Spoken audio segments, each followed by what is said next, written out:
Hey, welcome to episode 160 of the Collector's Quest podcast. In this episode, what I wanted to do was to go over the history of pack-ins in video games, but it turns out that's a pretty hard history to comprehensively cover. And what I mean by pack-ins is stuff that came with games that didn't need to come with games. The feelies, the temporary tattoos, the 12-pack of balls that came with some copies of Run Like Hell. So we're doing our best to get some of the most interesting, earliest examples of this, and we're also talking about just throwing away stuff you don't need in your life. That went on for a while. So enjoy the show, tell your mom about the show, join our Patreon, collectorsquest.com/Patreon, no, patreon.com/collectorsquest. Give us 5 stars on iTunes, and let's go now.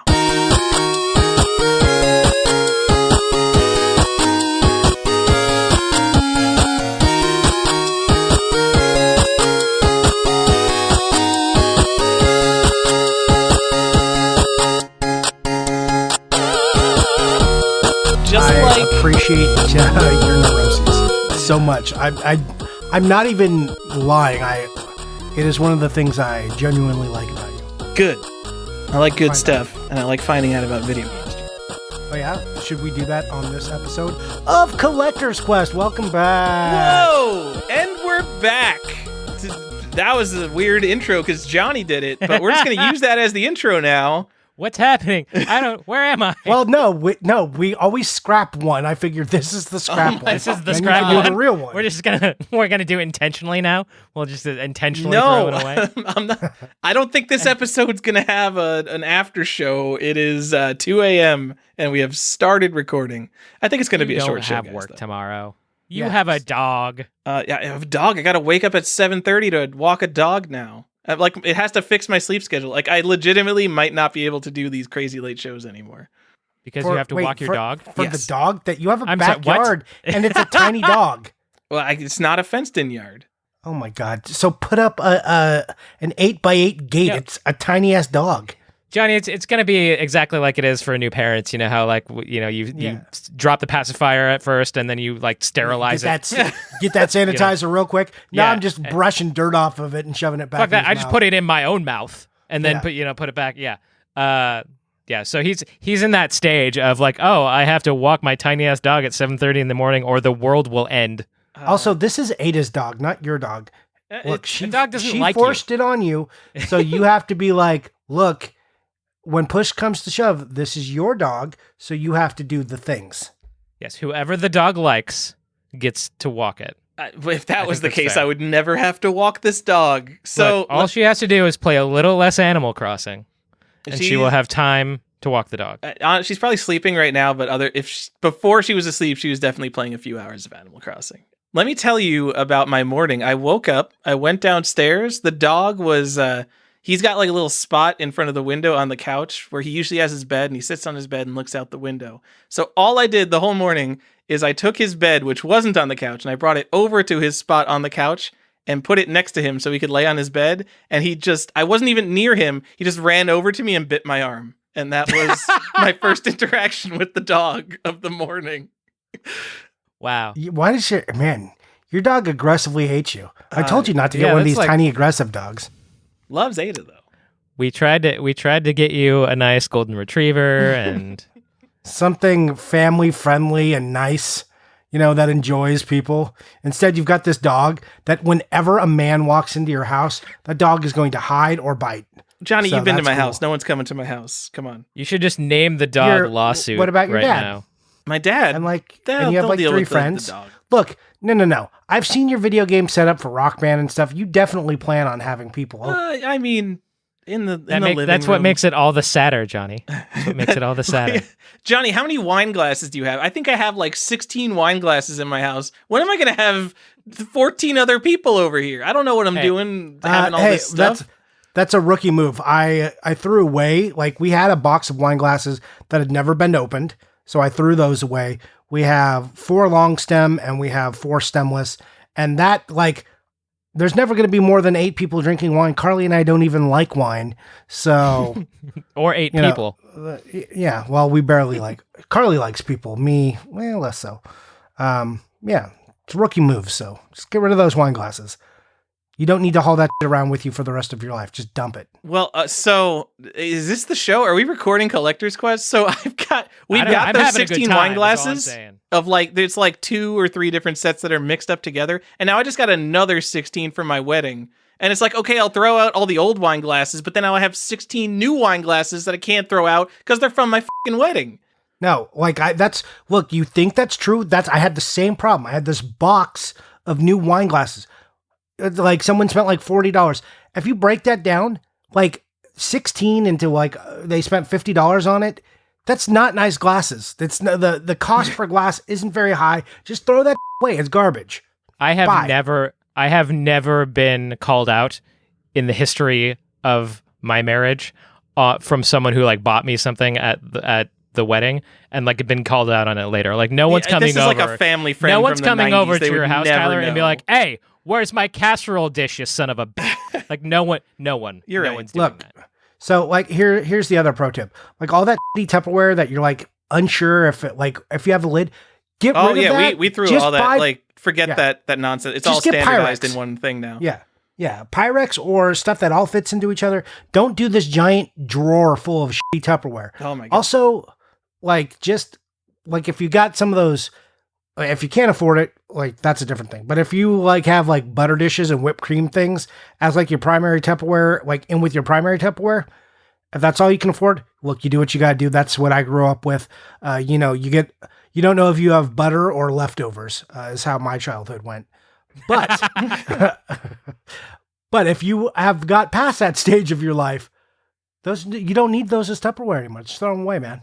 It's okay. Just go Let through them your go. kitchen, like while you're listening to this episode. It's a podcast. We don't have like a YouTube channel. Just go right now, and everything that you haven't touched in a year, just throw it out. You don't need that weird white dish that I don't know. I guess you could put something in. Let's Are we say doing a Marie Kondo? Sure. episode?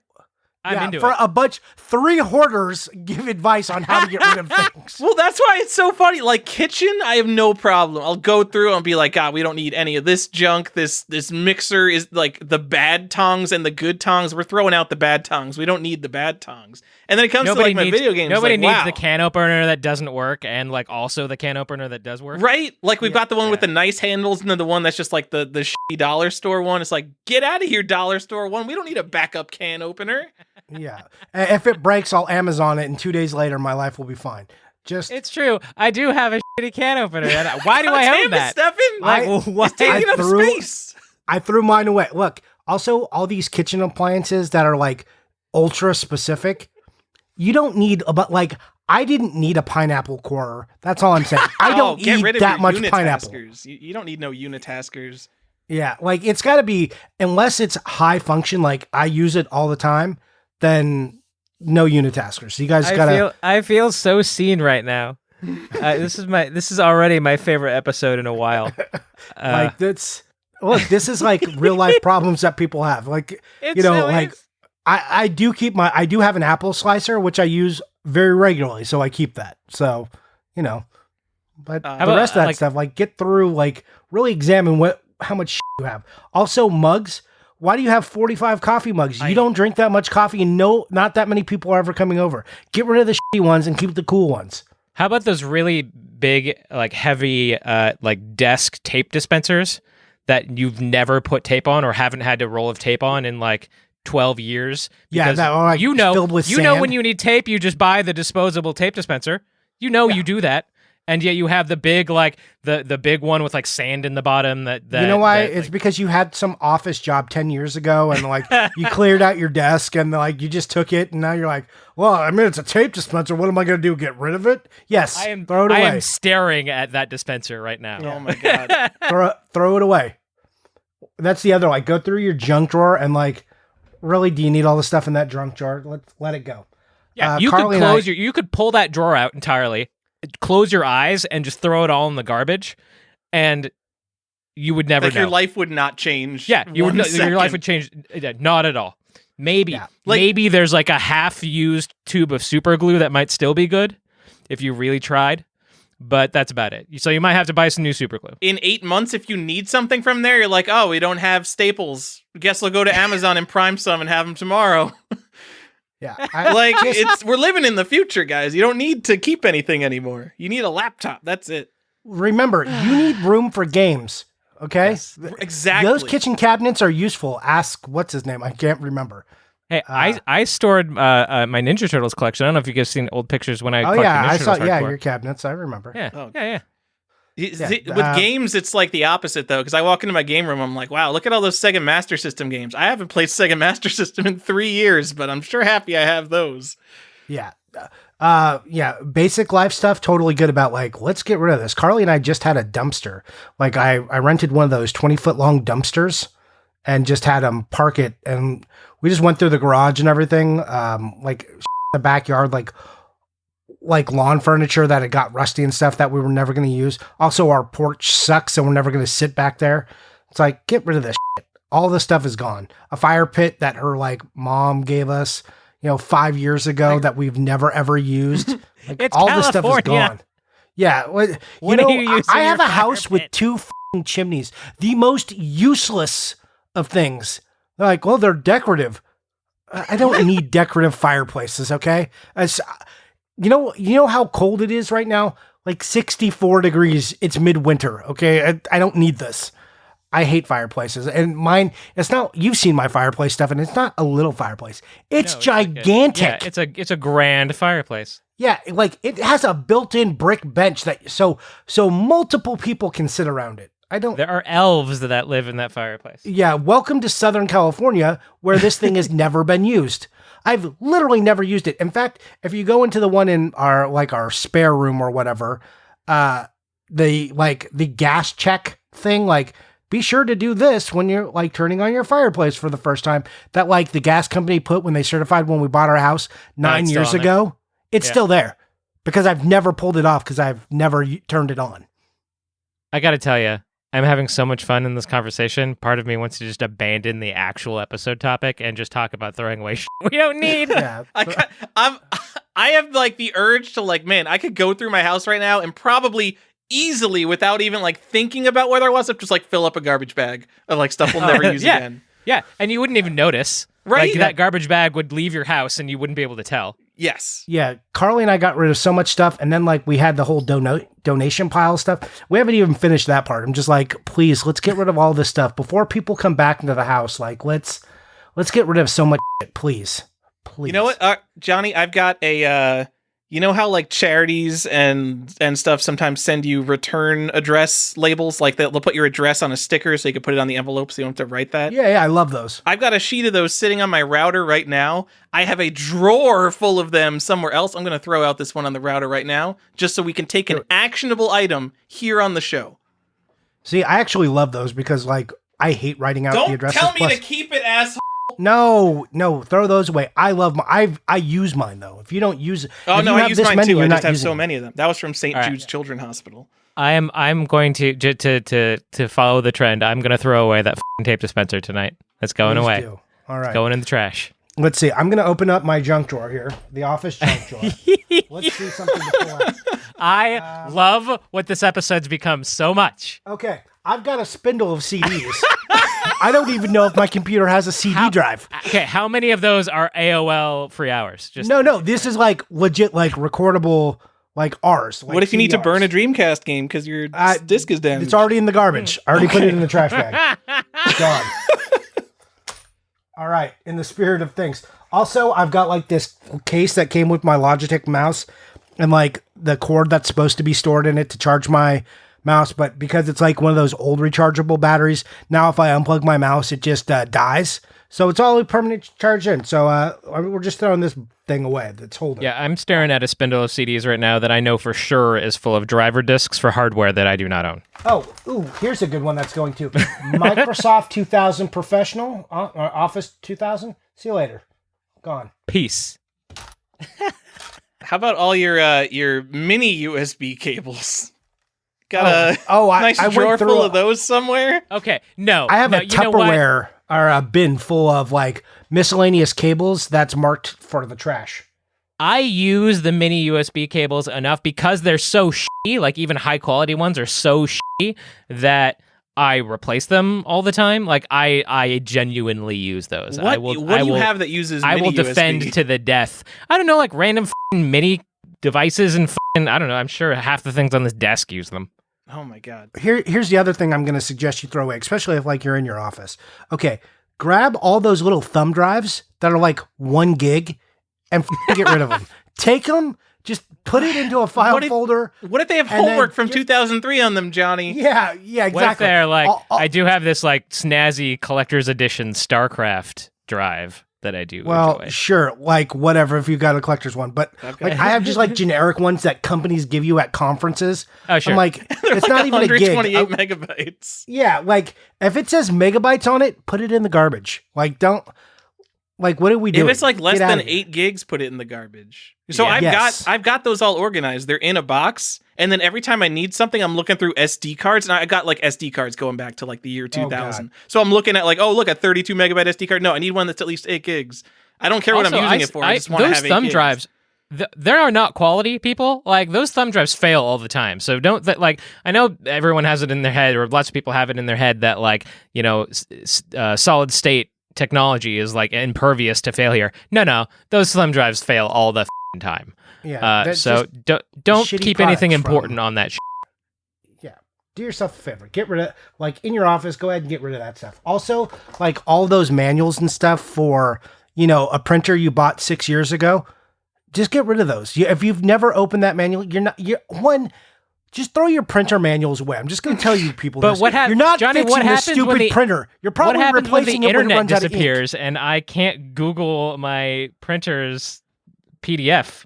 Like, also your driver discs, you don't need them. Just plug the USB in. The computer will find. Just get rid of this stuff. You're going to go to the website to get the latest drivers. You're not going to use the one that came Right. with the thing. Yeah. Unless also, you are sitting on an XP machine right now. Yeah, like your HP printer, which is trash anyways. You don't even like, one, it's like questionable how many people really need printers. You see people get caught up in this, but like really, like my wife was like, well, I need to print our pictures. My life got so much easier when I abandoned the idea that I needed to be able to print pictures and I could just upload them to the Costco website and then pick them up the next time we were there. Not only that, but like the phenomenon now that like I'm not even exaggerating that much when I say this, but it's sometimes more economical when your ink runs out to just buy a new printer. Oh, absolutely. But printers come with like starter ink cartridges that are not as full as the one you replace them with. But also, don't buy an inkjet printer. Just get like a laser printer. Get a 'cause laser toner printer. is really cheap. Yeah. Yeah. Like Is I that have really cheap.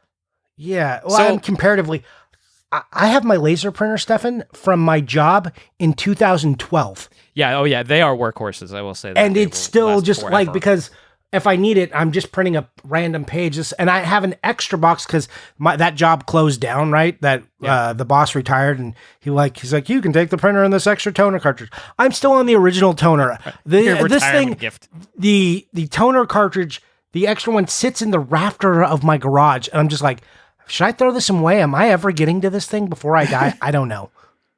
I use knockoff toner from AliExpress, and I print like, I don't know, shipping labels and stuff, but Ada prints stuff for work all the time, and it's perfect. Like, try buying knockoff inkjet cartridges, and everything will just be like a goddamn mess. Even if you like refill real inkjet cartridges, it's just a mess. But my knockoff $10 AliExpress toner things that last me like more than a year, perfect.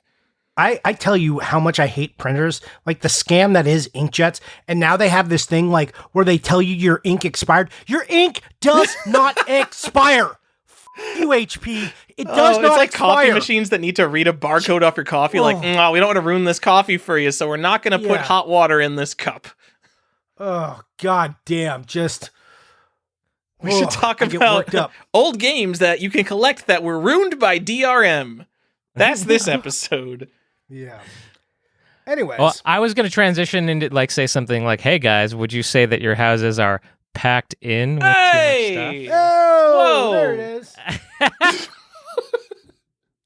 All right, guys, welcome to the episode. Tyler, why don't you tell the people what we're doing? I guess we're going to talk about pack-in games. Not packing games. No, we are absolutely not talking about packing games. We were talking about stuff that got packed in with games. Yeah. So So to be clear, not like Not Super Mario Brothers that came with your NES. That's not what we're talking about. Although my NES came with Gyromite and Duck Hunt like an American Johnny. if we were, CWR2 would be thrilled. Yeah, but that's Yes. not this episode or your Lion King that came with your Genesis or your Altered Beast. None of that. We're talking about games that came with ancillary items with them. But we got some Specifically rules. early games. I wanted to do the history of pack-in items. A lot of these are so obscure. There's no real way to research this without either previous knowledge or just kind of going through the contents of every game. So we're focusing on late 70s through early 90s and just going over some of the more interesting and earlier stuff we can find. Sure, and like also, unless we do like heavy research episodes, like this is one of those things where we do some research, and then like if we can't find stuff within a reasonable amount of time, then we kind of have to move on to the next thing. So, not a terrible deep dive on some of these items. Yeah. No, but we've got a pretty good list going. We're definitely not. I'm sure. Yeah, definitely lots of examples. But like for instance, like there's one that'll come up that I was researching this toy, and like I couldn't figure out for the life of me whether or not it was unique to the game or if it was just like something that they grabbed from the manufacturer of said toys and stuck on the box. So like that's a question mark that I'm not going to be able to flesh out today. But I also wanted to research other stuff for this episode, so I couldn't go down the hole too far. So that's a good point. Also, we have rules though, as I was saying before. Tyler, Stefan, let's go over what counts and what doesn't, so people kind of know what our scope is and what we are defining as pack-ins. Firstly, Tyler, tell us what is a pack-in versus what is an accessory. So we didn't want to count it. We wanted bonus items that come with the game that just put a smile on your face. So not accessories. We're not counting the Odyssey gun because obviously that's an accessory that's needed to play the games it comes with. Family Fun Fitness Pad doesn't count. Arkanoid controller doesn't count. There's a ton of things like that, like Stack Up, like the little discs you need for Stack Up. None of that stuff is going to be counted as a pack-in. Nor like the big Gyromite, big box Gyromite with all of the Rob stuff it comes with. We're not counting that. What about strategy guides, gentlemen? I'm going to say no on guides, but I can see where some people would include them. Tyler, what's your ruling on this? I mean, almost like no on paper. I guess there could be cool paper pack-ins. Maybe we will talk about some. I would rather do a guide episode and have it be focused on guides because there's so many neat ones than like the random one-off guides. When we were talking about it, and this would be my only caveat, like when I was thinking about guides as we were talking about this in the pre-show, the only distinction in my head that I really came up with for me was that, games that came with guides in lieu of instruction manuals. Take Earthbound, for instance. It only came with the strategy guide. There's no additional manual for that game. It's just the strategy guide. So in that instance, I was like, okay, well, does that count? Do we want to count that as a pack-in? Like, I do think that, though, that the guides deserve their own episode. So I think for that reason, I'm okay with not including them.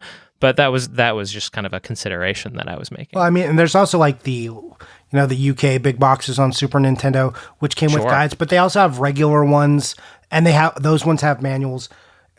I like Tyler's example of like we're just not including paper, so things like maps don't count, or like little hint sheets and stuff that came packed in with the game. Posters.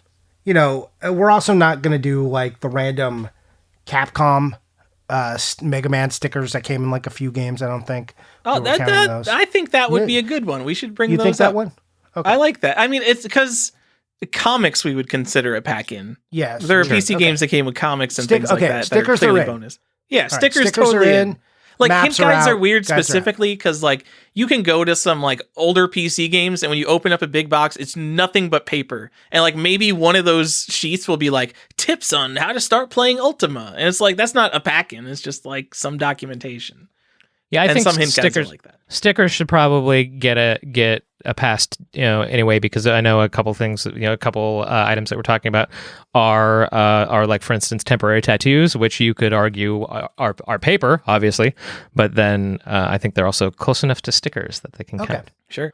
All right, so it's not an exact science, guys. Yeah, sure. We're controller making up overlays our don't own count, rules. and I think for the most part, posters don't count because we're definitely going to miss. Like whatever the first video game to ever come with a poster is, I'm sure we're going to miss it if we tried to look it up real quick. That would require a lot of research. Most games don't really highlight a poster. Usually, like there's the X-Men Genesis variant that like makes a very big deal about it coming with a poster, but most games just like RPGs slide in a poster that's also a map. So well, all the black box games came with a poster, so 1985 we had to be earlier than that. Those are posters, but that's more of an advert, right? It's a poster advert, so that's like it. I hung that up in my room as a kid, so it's a poster. Nerd. Like, I love the idea that we're calling people nerds. I'm like, yeah, I hung that up too. And Stefan went out and bought an expensive version of that poster and put it on his wall now and framed it. So that's true. I did. Yeah, I'm not that old. Mine was the it's like gray on the edges and it's like an explosion. It's not like the early mid 80s posters. Anyway, who cares about? We're not talking about posters. Posters. Yeah. Oh, the other thing I think that is a distinction to be made is, and it may be obvious already, but anything you have to mail away does not mail away for doesn't count. Like the Deep Space Nine action figure or the oh god, what is it called, the glove? Johnny, help me out. Oh yeah, Airball or whatever. Yeah. Airbuster. Airbuster. Yeah. The glove that you could mail away. None of that counts. Catalog items don't count, even though there are a copious amount of amazing catalog items, which honestly I think also deserves its own episode. Yeah, well, we're gonna do like a sweet mailway items that are collectible. Like those are all episodes we'll get to, and that's like fun, cool stuff to talk about, and like there's some weird, obscure stuff too, and a lot of those are guides that are awesome mailways, but. We'll get into that later. So again, I think we also decided in or on the box too, right? Like as opposed to like things that are like clamshelled with the box, right? We're not. In the box, unless like in the box, and we're gonna make an exception for like one on the box. But like again, it went back to like hint guides, like Sword of Vermilion and Phantasy Star 2 and 3 had this guide that like went on the back. Those aren't gonna count, but we have one exception to that, and so it's a weird one. Or as much as Johnny and I both love this clamshell pack, the Illusion of Gaia T-shirt does not count. Does not count. We're not counting those. All right, are we ready to get into the actual games now that we've given all of our caveats? Oh, before we do it, anything else, Tyler? What is there anything else? Are you just doing this as a joke because I'm going to butt in? Because every time I try to move on to something, you're okay, like, no, I do not have anything else. I thought there was like news that you were going to drop, like Ada was pregnant or something. No. We just got a dog. Are you kidding? That's basically having a kid, Stefan. It's the same thing. Let me tell you, Stefan. Well, yeah. Well, you know what? And pregnancies are always expected, right, Johnny? Yep. They are. It's always reasonable and reliable. Like you'll definitely know if your wife can get pregnant. Trust me. Like if you can produce children, 100% guarantee you. Like if they tell you you'll never have children, they mean it. That's right. By the way, I'm a father. The medical field is infallible. They said the odds were winning the lottery twice. That is the quote that I carry with me when I look at my son. I'm like, they said you would never have, and he's great, and I love him. But the idea that I ever thought that he would be a reality was nowhere next to me. I was just living my life. My wife and I, a couple of dinks. That's dual income, no kids. Just buying like, video games. Yeah, well, I'm gonna buy video games. Who gives a shit about my savings too long? Because whatever, I'll be dead and no one needs my stuff anyways. Like this house, whichever friend has the coolest kids that love me best, they're getting all this shit. That's what it was going to be. Now I have a child. Now it's like, like damn before it was like Brewster's Millions. I know you were. You're making a good attempt. But sadly, no. Now you got to be like, hey, he likes older women, right? And that's how you're going to get it. There you go. Yeah. All right. Let's get into the episode now that we made it weird for people. We've Marie Kondo'd you. We've tried to do an arranged marriage. Now it's time to talk about video games. Okay, seriously though, my favorite opening that we've ever done. Oh my I'm not even joking. Things were thrown away for good reasons. Tyler, this is your episode. This is a Tyler episode. Guys. I'll take it. I did do the research for this episode a long time ago because I was personally interested in the earliest video game pack. And so I started asking around a bunch of groups I'm in, asking a bunch of really smart people, and no one had a better answer than what my initial impulse was, which was 1979 Atari Superman, which the first few editions of that game came bundled with a wallet. That's pretty sweet, actually. That would be a neat item to own. Super cool.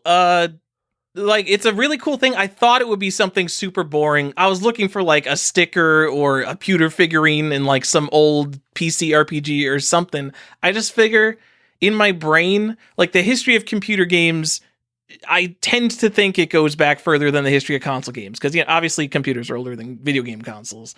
The thing is, boxed video games weren't really a thing until the 80s. And I guess there's not as much things you could do in terms of packaging when we're putting floppies in plastic bags, I guess. Yeah, they were like in Ziploc bags, right? Yeah. So Yeah. I think like Microsoft Decathlon was either 1979 or 1980. That might be the first boxed PC game ever. And everything before that was like folios and baggies. So like console games had boxes way before PC games did. It's kind of weird. And 1979 Atari Superman, as far as I know, the earliest video game pack-in ever. I have 10 variants listed of Superman in my spreadsheet. You should go to videogamevariations.com, which is like a really big Atari collector, and he'll go over all of them with you. But the thing you're looking for is in the bottom right of the box. Like, it's like an entire sixth of the box has a big free wallet with an Atari Superman game cartridge. Protect your cash with the Man of Steel thing over in the corner. And then So it's in the box? what? The wallet is in the box? That's how it's packed It in? is shrink wrapped to the back of the box, Okay. which is a little bit bending our rules, but I mean, it's not like they shrink wrapped it after the fact. The game box itself has this thing printed on it, not printed. Yeah, on and it's advertised on the box too. Yeah. So it's not like I'll allow it. I'll allow it. Okay, basically, it's in a little plastic box, and it is a Superman wallet. It just says Superman. He's holding his hands out. It says Superman on it, and then it says copyright 1976. And you might think, wow, that's weird. 1976, that's 3 years before the game released. And that's because this wallet is not exclusive to the game, which is one thing that makes it way less interesting. It's just, obviously, they weren't like, wow, we should make a wallet for this game. Superman on Atari 2600, that's so cool. No, they were like, hey guys, this guy has 50,000 extra wallets sitting around. We should just throw them together with our game so someone buys this stupid ass Superman game. So that's a little bit more disappointing that it's not exclusive. And it's not the special edition one. I want people to understand this is like a big yellow thing because there's also a version of this game that says special edition, like in that same area. It's not the special edition. It does advertise the wallet specifically. Johnny, it's the special edition. It is. I'm looking at No, a there's copy of it this- right No, now. there is one that is just the special edition that has no wallet advertisement. That's what I'm telling you. There's one that says Atari and it says in like silver lettering, special edition, but it's not the wallet variant. That is true. So every special edition is not the wallet variant, but every wallet variant is the special edition. There you go. And Yeah, do you know yeah. what's special about the special edition, Johnny? No, tell me more. I have no idea. Oh. It literally just says special edition. I'm almost positive it means nothing. Okay, and then just so if you know, if you're looking for one of these wallets on eBay, gonna be a tough find. There's one like Wada sealed and graded for like 10K if you're interested in that, but I don't even think that's packed with the wallet, so Oh, yeah. maybe yeah, don't do no. that. I have had a save search for this wallet 2 years, maybe? It comes... Oh, wow, I'm already going to lose this one. I was going to mention one I'm bidding on the show, but it's currently going for $113. My high bid was $76. Why don't you just pay more money? Because I don't care that much. Look, it's not exclusive to the game. Like, But it's but cool. It's cool, but I need to focus on my goals. Like this, it's not like it's 2 years and this is the first one that's come up. It comes up sometimes, but I'm sure it because Superman first superhero video game, maybe first DC Comics game, probably. Tyler, I feel like you need to have like a micro episode at some point where it's just you talking about like clearly identifying what your actual goals are. Oh, Because I feel like nobody actually knows. I'm not even sure you know. Well, I did just you buy bring it up about all the time. 150 Spectrum games, just kind of on a whim. Yeah, you do bring it up all the time. That did not make meet my You goals. often at least once an episode when we're talking about you buying things, you mention that This does not further my goals. The thing exactly, but that's all we get out of you. all right, we So I'm can not have a sure goals that- episode. We'll talk about our goals, and then everyone can hopefully copy our goals and make our goals unobtainable. Yes, please don't. Johnny, tell us all the rarest Game Boy Advance games that you don't have. I mean, my goals are actually pretty low, happily tell you anyone who wants to. If anyone wants to talk to me about GBA games, please hit me up. I'll talk. All to I'm saying is that I don't believe Tyler has goals. I don't believe that this is a thing that he's actually set forth. He does. That's the sad thing. It's just he's got so many goals. Yeah, that's kind of the problem. I have a lot of goals. If I could sum up my goal in one goal, it would be own all the video games, Stefan. Oh, good. Perfect. A goal that Collector's Quest really gets behind and says you should have. I don't understand how then the Superman game is not furthering your goal. Well, I want Superman. I've got a copy of Superman. I would like the wallet to go with it. But like going to this, so to buy this, whoever wins this, since it's at $113, there's already 2 crazy people who want it. There's like 20 watchers, so there's more crazy people who want it. So this wallet, it's going to go like for what, $200, $500, who knows, something like insane. If I bid against that to win it, I'm going to, if I'm the craziest person, then You're going to inflate the price. I'm going to pay hundreds of dollars for that. And then if this wallet goes for that, then the prices of the game that actually have the sticker that say free wallet on it are going to go up in price. And just like the act of me going towards this thing is going to inflate the price, and it's not going to be something I want anymore. So, and this is something I talk about that I do. You guys know that like when the bidding gets a little crazy, I'm not like, you don't have to, it's not a competition in the sense that you have to win, right? Like sometimes you do more damage to yourself by like, as something is one off, you're never going to find it again. But if it's just like every 6 months, like you have to resist that need this now impulse. Because if you just wait, like depending what the market is doing, obviously things are crazy right now. But most of the time, if you just feed into that fire, then you just inflate that game a bunch. And then like whenever the hype dies down, and then you realize you've paid too much. And you don't want to get caught in overinflating that price. Like GameCube games during the summer, now look at them. They're starting to come back down. Like hopefully you weren't in the middle of that swell. Yeah, I mean, it's more of a problem for stuff that is not one of a kind, because one of a kind stuff just doesn't come up enough. And like the rare stuff that you'll see like once a year. So if you're the guy who blows something up to $1,000 when if you didn't bid, it would have went for $150. Well, guess what? The next one, you're probably going to be paying $2,000 for it or something. True. Assuming we're still in like the crazy bull market of games that is going on. So really, all you have to do is win. Just win at any cost. And then it's not a problem. The thing to do is to win at any cost, guys. Because if you lose, it's going to be more expensive the next time around. Right. So, but if you win, then then you don't have to pay the crazy price. Then someone else does. This has 3 days left on it. If I edit this really fast, everyone can go right now and bid $2,000 on a Superman wallet. Wait a minute. Oh, it says Super Friend on it? Are you serious?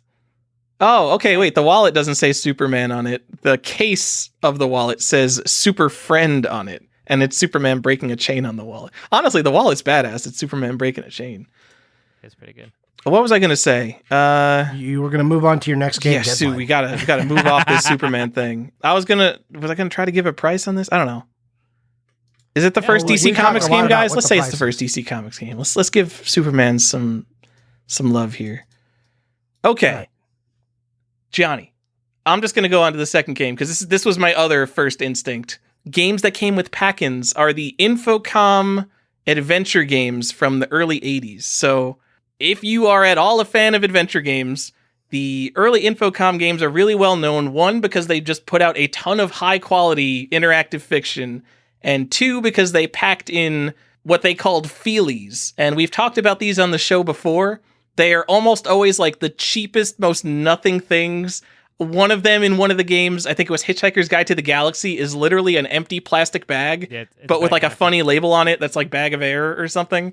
But they were well known for including this stuff. It was almost like an anti-piracy measure, and they did have actual anti-piracy measures too. Yeah, some of it was actually anti-piracy. Yeah, but it was also like, hey, if you didn't just copy this disc, you're going to get all this cool stuff with it.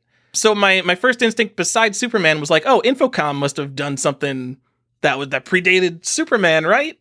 But no, they didn't. It was 1982 was the first Infocom game that came packaged with feelies, and as far as I can tell, the first computer game that had pack-ins. So that like 1979 was the only thing before this that I could find. Please tell me more. I am so interested to learn more about super early pack-ins. But Deadline, it's a game that comes in a cardboard folio. It's supposed to look like a case file. It's actually really cool. And inside of it, there's like all these documents. It's what I imagine when you buy like Hunt a Killer, like that subscription kind of metagame thing, mystery thing. It's like that. And one of the things it comes with is like a bag of pills. And that's like some kind of evidence that you'll have to look at some point in the game, I'm sure. Yeah, I was going to say, isn't some of the stuff, because they're text adventures, the Infocom games, right? So isn't some of that stuff actually required to play the game as well? I would imagine, I haven't played Deadline, but I'd imagine for this game, like, you have to look at some of the reference material. And that's probably just like the DRM aspect of it. Sure. But that's cool. That's on Apple II's the original version, and then that's also on like Commodore and Atari computers. And because you want all the stuff, these are, for at least Commodore and Atari versions, they come up new old stock often enough. So, I don't know, go get that and play it on your Atari computer.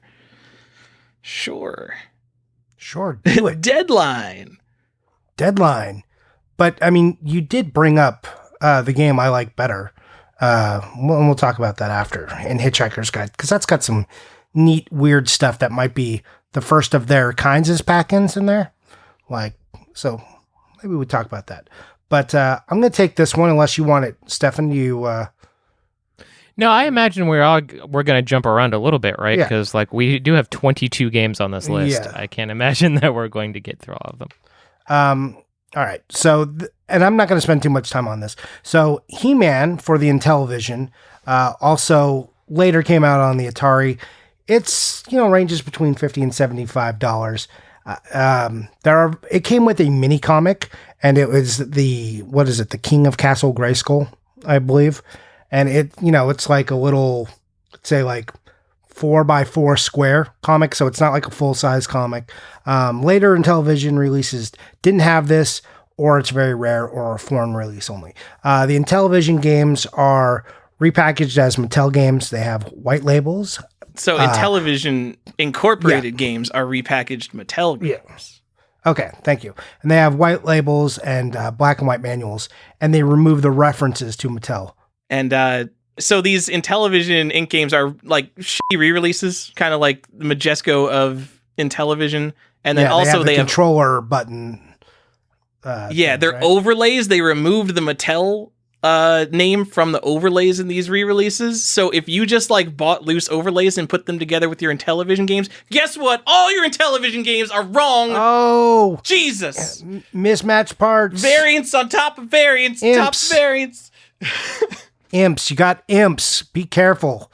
So, also, this comic is not that rare. So, the difference, one, the Atari games have mostly been bought up. You can still find the Intellivision ones. Be careful with the prices. It looks like they kind of had a little buyout of the Atari ones. The comic, though, if you have like the box, or if you find one without the comic is pretty ubiquitous. So you can go find it. Just put in Master of the Universe King of Grayskull or He-Man King of Grayskull comic or mini comic, and it should come up, and that single piece should only run you like $15 to $20. And we think that this is the first instance of the mini comic. Maybe. So maybe. I mean, we're not sure, because like on PC there could be whatever, but I think in console games this is the first. I would just like to recommend everybody on our show go out and buy that mini comic and send it to CGC, and we can ensure that none of these Intellivision games are ever complete again. Because I don't have this and I don't care about it, so I'll think it's funny if people start doing that. Should definitely get these graded. This is interesting. Not that we're doing a whole lot of foreign stuff on this list, but I was just looking at that mini comic, and there is a localized version in French. Yep, there sure is. You can get a French copy. Yeah. You could get it in French. The logo's Just a different bunch and of everything. French. Yep. Kind of got a cooler color tone to it, too. Yeah, I like it. So, Tyler, how many Infocom games are there? Do you know? Like, and do they all just come with? Are they just like littered with these weird feelies they put in there? Yeah, all of them have these weird feelies. I don't know, a few dozen. There's like a lot. Unsurprisingly, there's a website that goes over them really well from someone who's only interested in Infocom. I'm gonna have to go look at that just because We're I not want going to to see. tell you what that is. Yeah. Infocom-if.org. Yeah, there's like maybe 30 of them. So another Infocom game, as Tyler was mentioning, was Hitchhiker's Guide to the Galaxy, and that one it didn't just come with the. He said bag of air, and that's not accurate. It's a microscopic space fleet that's just in a bag of air. It's a bag of air in the sense that there's nothing in it, but it also comes with other stuff. It comes with a button that says "Don't panic." There's some glasses, and I don't know if all the versions of the game came with all of these like little feelies or not. But there's there's a lot of weird stuff. There's like the paperwork for the Vogon Constrictor fleet, which is coming to build a bypass through Earth. Some of that stuff is in there. So, through Arthur Dent's house. If you don't know Hitchhiker's Guide to the Galaxy, this is the initial premise, and the Earth is blown up. Anyways, it's a cool box set if you like Hitchhiker's Guide. This has some neat stuff in there, and I believe there's a little like towel in there too, like a little cloth, because you should travel with your towel. I was going to ask if there was a towel in there. I've seen a version that has like a little black cloth in there. I'm assuming that's the towel, but I haven't seen like it fully pictured out. Now that Tyler's mentioned this website, I want to go look at it and see. Because I think like said the wrong website. It's guetech.org is the good one I'm thinking of. I gave out some shitty one. And I mean all the offense to the owner of that other Infocom website, because he doesn't include the pictures of the feelies, which are pretty much the only thing I need the website for. Yeah. So anyways, this is like brought to you by Comic Link. Sorry. The glasses in there are just like cardboard black. They're not like real glasses, dude. Just little. Yeah. Anyways, like it's funny how shitty it is. It's like totally garbagey, but it's like might be the first instance of a button being packed in with the game. I don't know. I haven't looked through all the Infocom stuff. So, but it's definitely the first instance of a microscopic fleet being packaged with the game. So make sure you go out and get that. First and last. All right. Stefan, do you want to talk about this next one? Or are we is the pack in there? So we're talking about 1985, Where in the World is Carmen Sandiego. Are we talking about the almanac? Yes, we are. Because then does that count? Yeah, that counts. It's not a guide. It's a book that it's not like really a guide, right? I mean, this is the one where it's like I'm just saying that it's paper. Rules? Okay. Yeah. All right. We might be breaking. 1985, Where in the World is Carmen Sandiego. On the Apple II as well as other computers later, but then also the NES and Genesis versions and Super Nintendo come with these gigantic almanacs. And maybe you guys can fill me in here because I'm not intimately familiar with the Apple II version, but I know for the console versions they're just like retail almanacs. Just nothing to them. Yeah. Yeah. It's the almanac, and then for the computer versions, it's actually used as DRM, which I think I might be breaking the rules even more by saying it has no use in the game, but it'll tell you to like look something up in the almanac. Oh, interesting. But still cool. It's cool that they included it with the console games, even though it functionally, I don't think, had a purpose in the console games. Yeah, in the console games, there wasn't a lot of big boxes, especially on, NES. So it was like Gyromite, Stack Up, and then this. That's like pretty much it. And like, I guess Arkanoid. So yeah, it's like a weird box variant type that Nintendo really didn't ever play with that size again. Yeah, but the like I said, the important part here is if yours doesn't have that almanac, you could just match you the can. almanac and buy one for probably very little, I am guessing. Yeah, those almanacs turn out not to be very expensive. Yeah. Cool. Tyler's favorite is up next. Let's hear about it, Tyler. The Konami collector cards that come with Famicom games from Konami in like 1987. We don't need to talk about these. They keep coming up on the show as like this kind of early cool pack-in. I don't know what it come with. Did Super C have? No, Contra had one. Simon's Quest. Simon's Quest. There's a pool game. Like there's literally like 20 games that had these. Reminds me of when I was like talking about for a while. I was talking about Earthbound in every single episode. Yeah, these Konami collector's cards are haunting us. Anyways, let's move in. Is this going to be the most well-known pack-in? No. Number or letter F. I almost said number F. It's late. So I think this is probably the most well-known. But Rad Racer, the 3D glasses for Rad Racer, that came out in October of 1987. You're like, wow. You know, it was like one of the silver boxes, and in other countries it was a black box game. So like, this has got to be like the first pack-in on NES, right? No, actually, 3D World Runner came out a month before this game in September, and also had 3D glasses, at least here in the States. Suck on that, Rad Racer. I say here in the States, we'll say North America will be a little more encompassing. So yeah, we don't need to tell you too much about the glasses. They're like black, blue, and red. And like Tyler, like, are you going to fight me on these? Is this an accessory, or are these, because you technically can use them to play the game, but it's not required to play the game. I'm gonna call them an accessory, because you don't need Rob to play Gyromite. You can just plug 2 controllers in your NES. Okay. All right. But one thing I do want to mention is that they're not like, I think when people think about like the shitty red blue 3D glasses, they're thinking of like the white paper 3D glasses. No, these are like hard black. Yeah, these are they plastic? Some sort of it's like plastic? It's almost like craft paper. Yeah, but they are black, and they do have a very specific shape to them. I think they're interchangeable between the 2 releases, right? They both use the same glasses. I don't know. I don't know what the 3D World Runner glasses look like. I know Tyler can tell us more about these special ones over in other territories that were not packed in. So I don't actually know what happened with these, but there are standalone on like a card with like a bubble thing on it. How do you call it? I don't know how you call it packaging. Anyway, they're just standalone 3D glasses meant for 3D World Runner for the Famicom that are like not good, but they're like plastic frame, like real glasses that are standalone package. You could like still find them new old stock. Probably cheaper than you could find a legit pair of regular NES 3D World Runner glasses or World Runner glasses. That's just a weird, cool thing, but it's not a pack-in, so it doesn't count. Yeah, I'm not sure if they're the white ones or if, I mean, they're still they're the red blue 3D.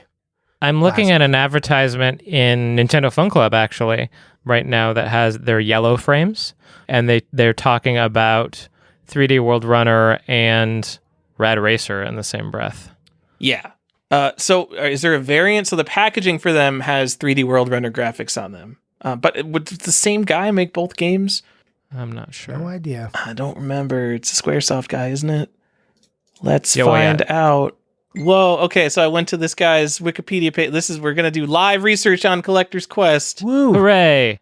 I'm looking at Nasir Gabelli, who is an Iranian-American programmer and video game designer. While at Square, he programmed the game, which is 3D World Runner and has a Japanese name. And then he made Rad Racer, and then he made Rad Racer 2.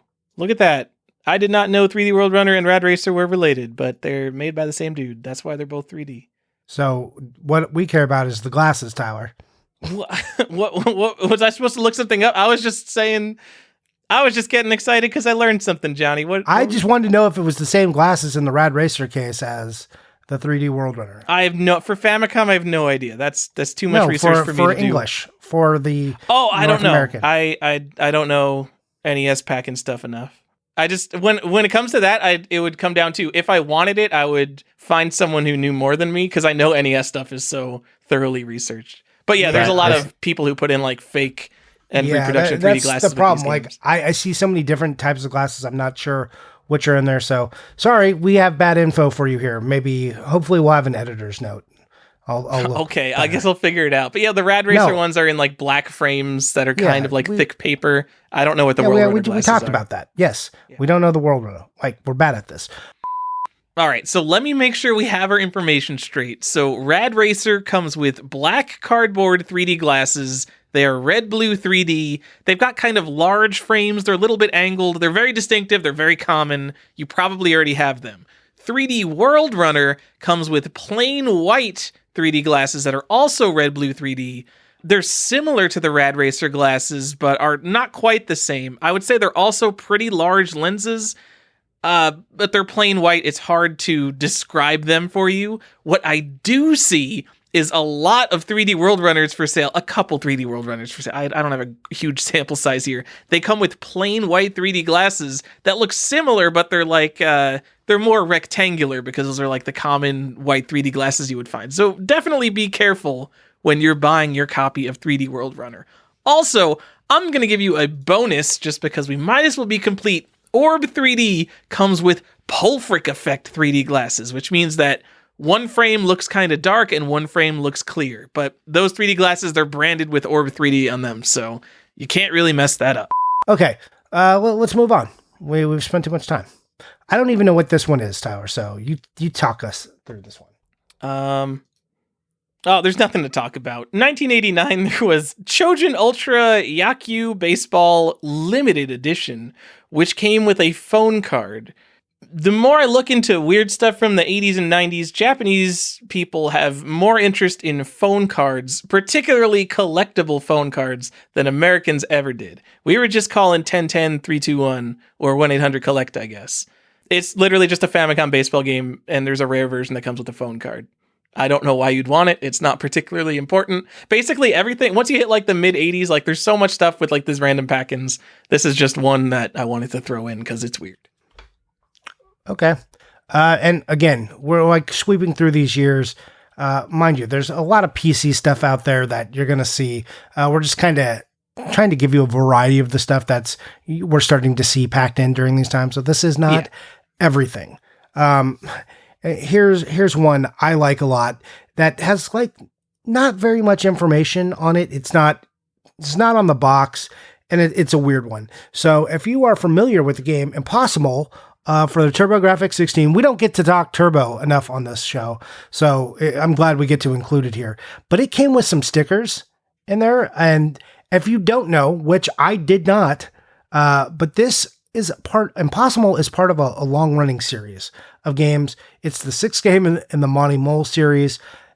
It was ported to the TurboGrafx 16 last in 1991. It came out like on the Amiga and PC and stuff before that in 1990. So weird that like in the latest version, they're just like, also give these guys some stickers and don't advertise it or anything. Just throw it in there. I'm like, okay, cool. Impossible stickers. And they're neat little stickers, but they don't show up that often. So if you're looking for them, look hard. You probably could find them in CIC copies, but most likely I think to be found with really nice copies in the box, and you're probably going to pay a premium for that. Well, it says TurboGrafx on it, so you're going to pay a premium for it anyway. Well, the Turbo hype has kind of been lower lately, but I haven't looked into the pricing if that's started to bubble up. We said it, I think, a couple months ago, maybe 6 months ago, but once WATA really starts grading Turbo stuff, like, I think you'll see a boom for that. I'm just like, if you are still out looking at some Turbo games and you're like, kind of on the fence, but you think you're just going to buy it eventually, it might be nearish the time where you just want to like tie up any loose Turbo ends you're thinking about. And if you're looking for a CIC TurboGrafx set, my friend is selling one. If you just give him a PM, his name is Archon1981 or Art That's of right. NP. I heard about that guy selling that set. Yeah. That's actually a set missing Magical Chase because he sold it to a friend of his. I don't know But, who that is. Yeah. So, probably sold to a gentleman and a scholar, though. Handsome gentleman and scholar. Oh, wow. Who That definitely absolutely isn't cannot me have then. children. Hey, since we're talking about Turbo, and you are right, we don't get to talk about Turbo. I know it's breaking our rules a little bit because these are paper, but they are neat, and I did want to talk about them. Sure. From the Sherlock Holmes Consulting Detective for the TurboGrafx CD. Yeah. Does have a set of essentially newspapers, little tiny newspapers that are really fun and cool looking. Though they're super cool.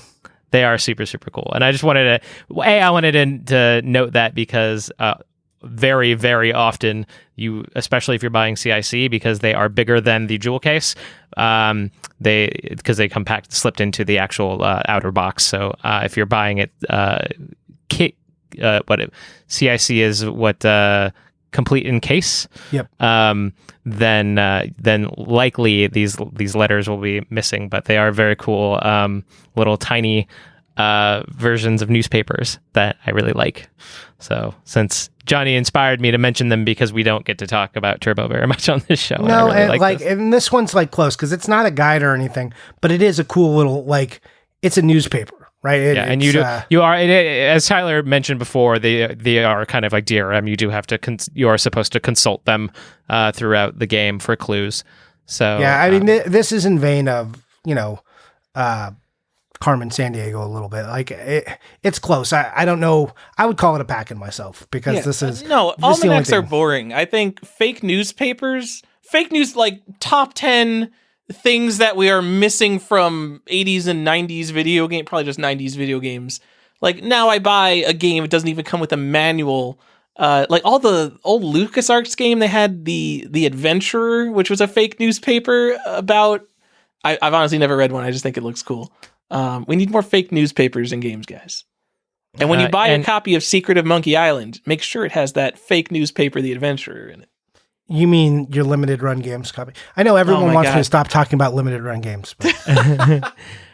Sherlock Holmes Consulting Detective, by the way, not terribly expensive on the TurboGrafx CD. They actually just had one sell on the 20th with one bid for $57.99, and that came CIB with the box and the awesome newspapers and all of the inserts, and including the styrofoam. So it was a very, very CIB copy for like under $60. So there you go. That styrofoam is a pain to get if you don't. Like I need whoever's making fake styrofoam to hit me up. I need like 3. All styrofoam is real, Johnny, and it's going to stay in the environment forever.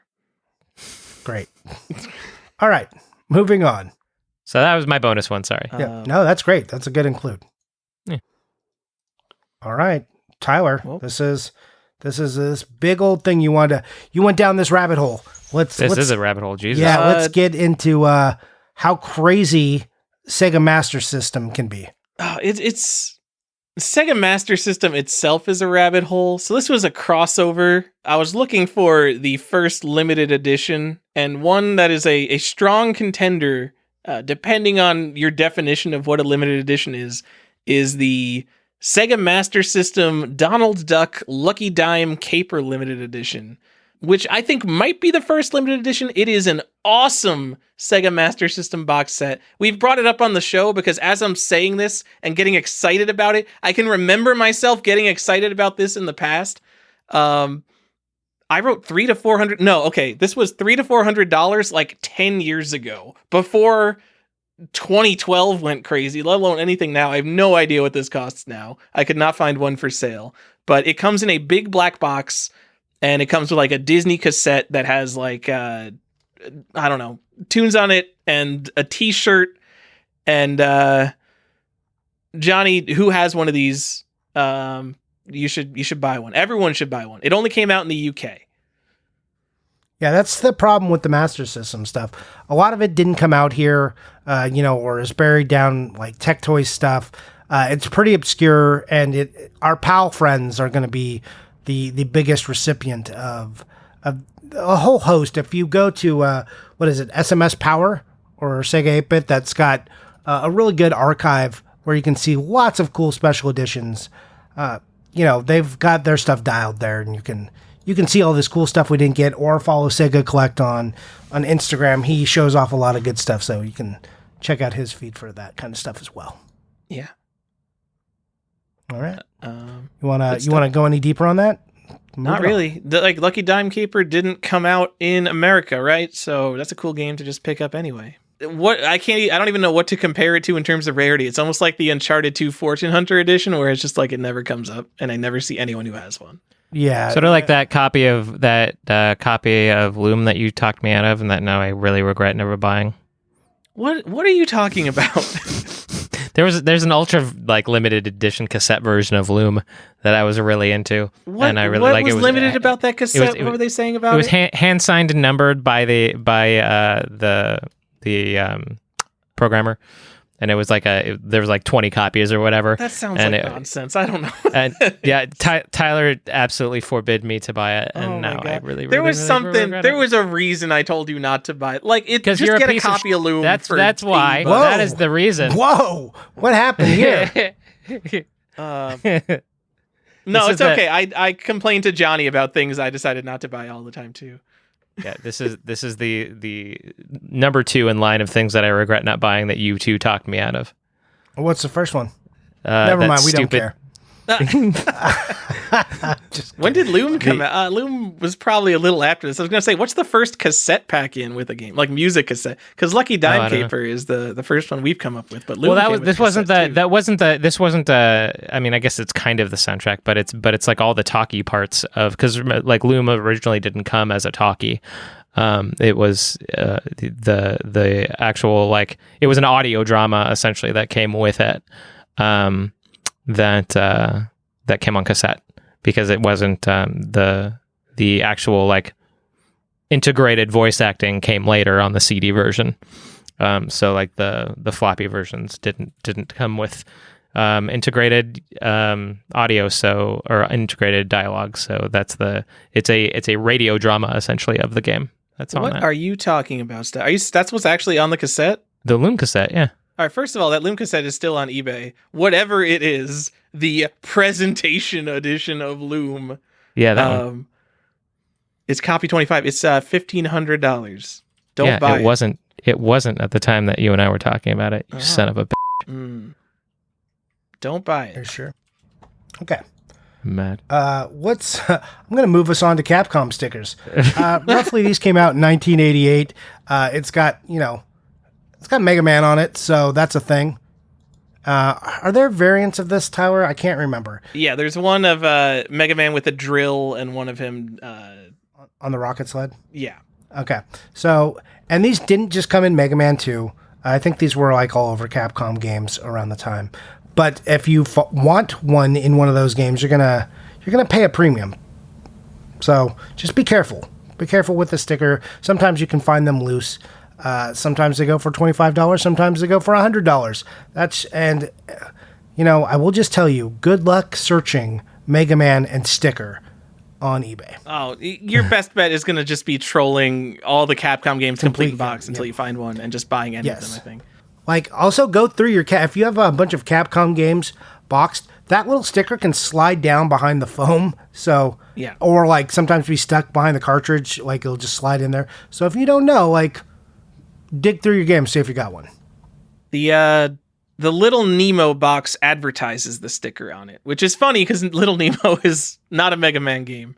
And then Not at all. all the other Capcom games, like a lot of those games were produced for a while, and like we always say, multiple production runs, so not every run came with a sticker. So did every Mega Man 2 come with a sticker? I doubt every Mega Man 2 came with a sticker.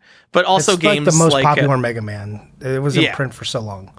Ghosts and Goblins came with it at some point. Chip and Dale came with it at some point. There's a bunch of other Capcom games, just like random copies had this sticker in it. I would say none of your games are complete unless you have the sticker. So if you have all the Capcom games, you better go buy 20 of these stickers. And make think about sure the nature. No, think about the nature of the sticker too, because the rocket sled isn't in the first game, so it's going to be in Capcom games that came out after Mega Man 2. I'm sure all of these came out after Mega Man 2. No, like not like Gunsmoke and things like that. I think those were before Mega Man 2. No, I know, but Like they like wouldn't have the put the first print. sticker in Gunsmoke before Mega Man 2 came out.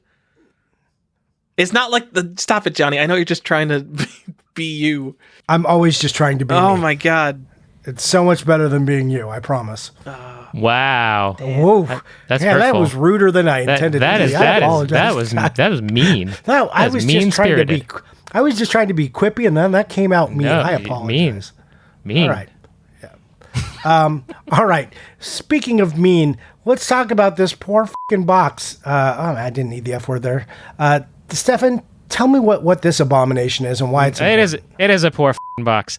So 1992, Trolls on Treasure Island for the NES, kind of, in that it's a non-licensed game. It comes with a troll, and this was what I was alluding to earlier, me trying to do enough research to figure out whether or not this thing is actually exclusive to this game or not.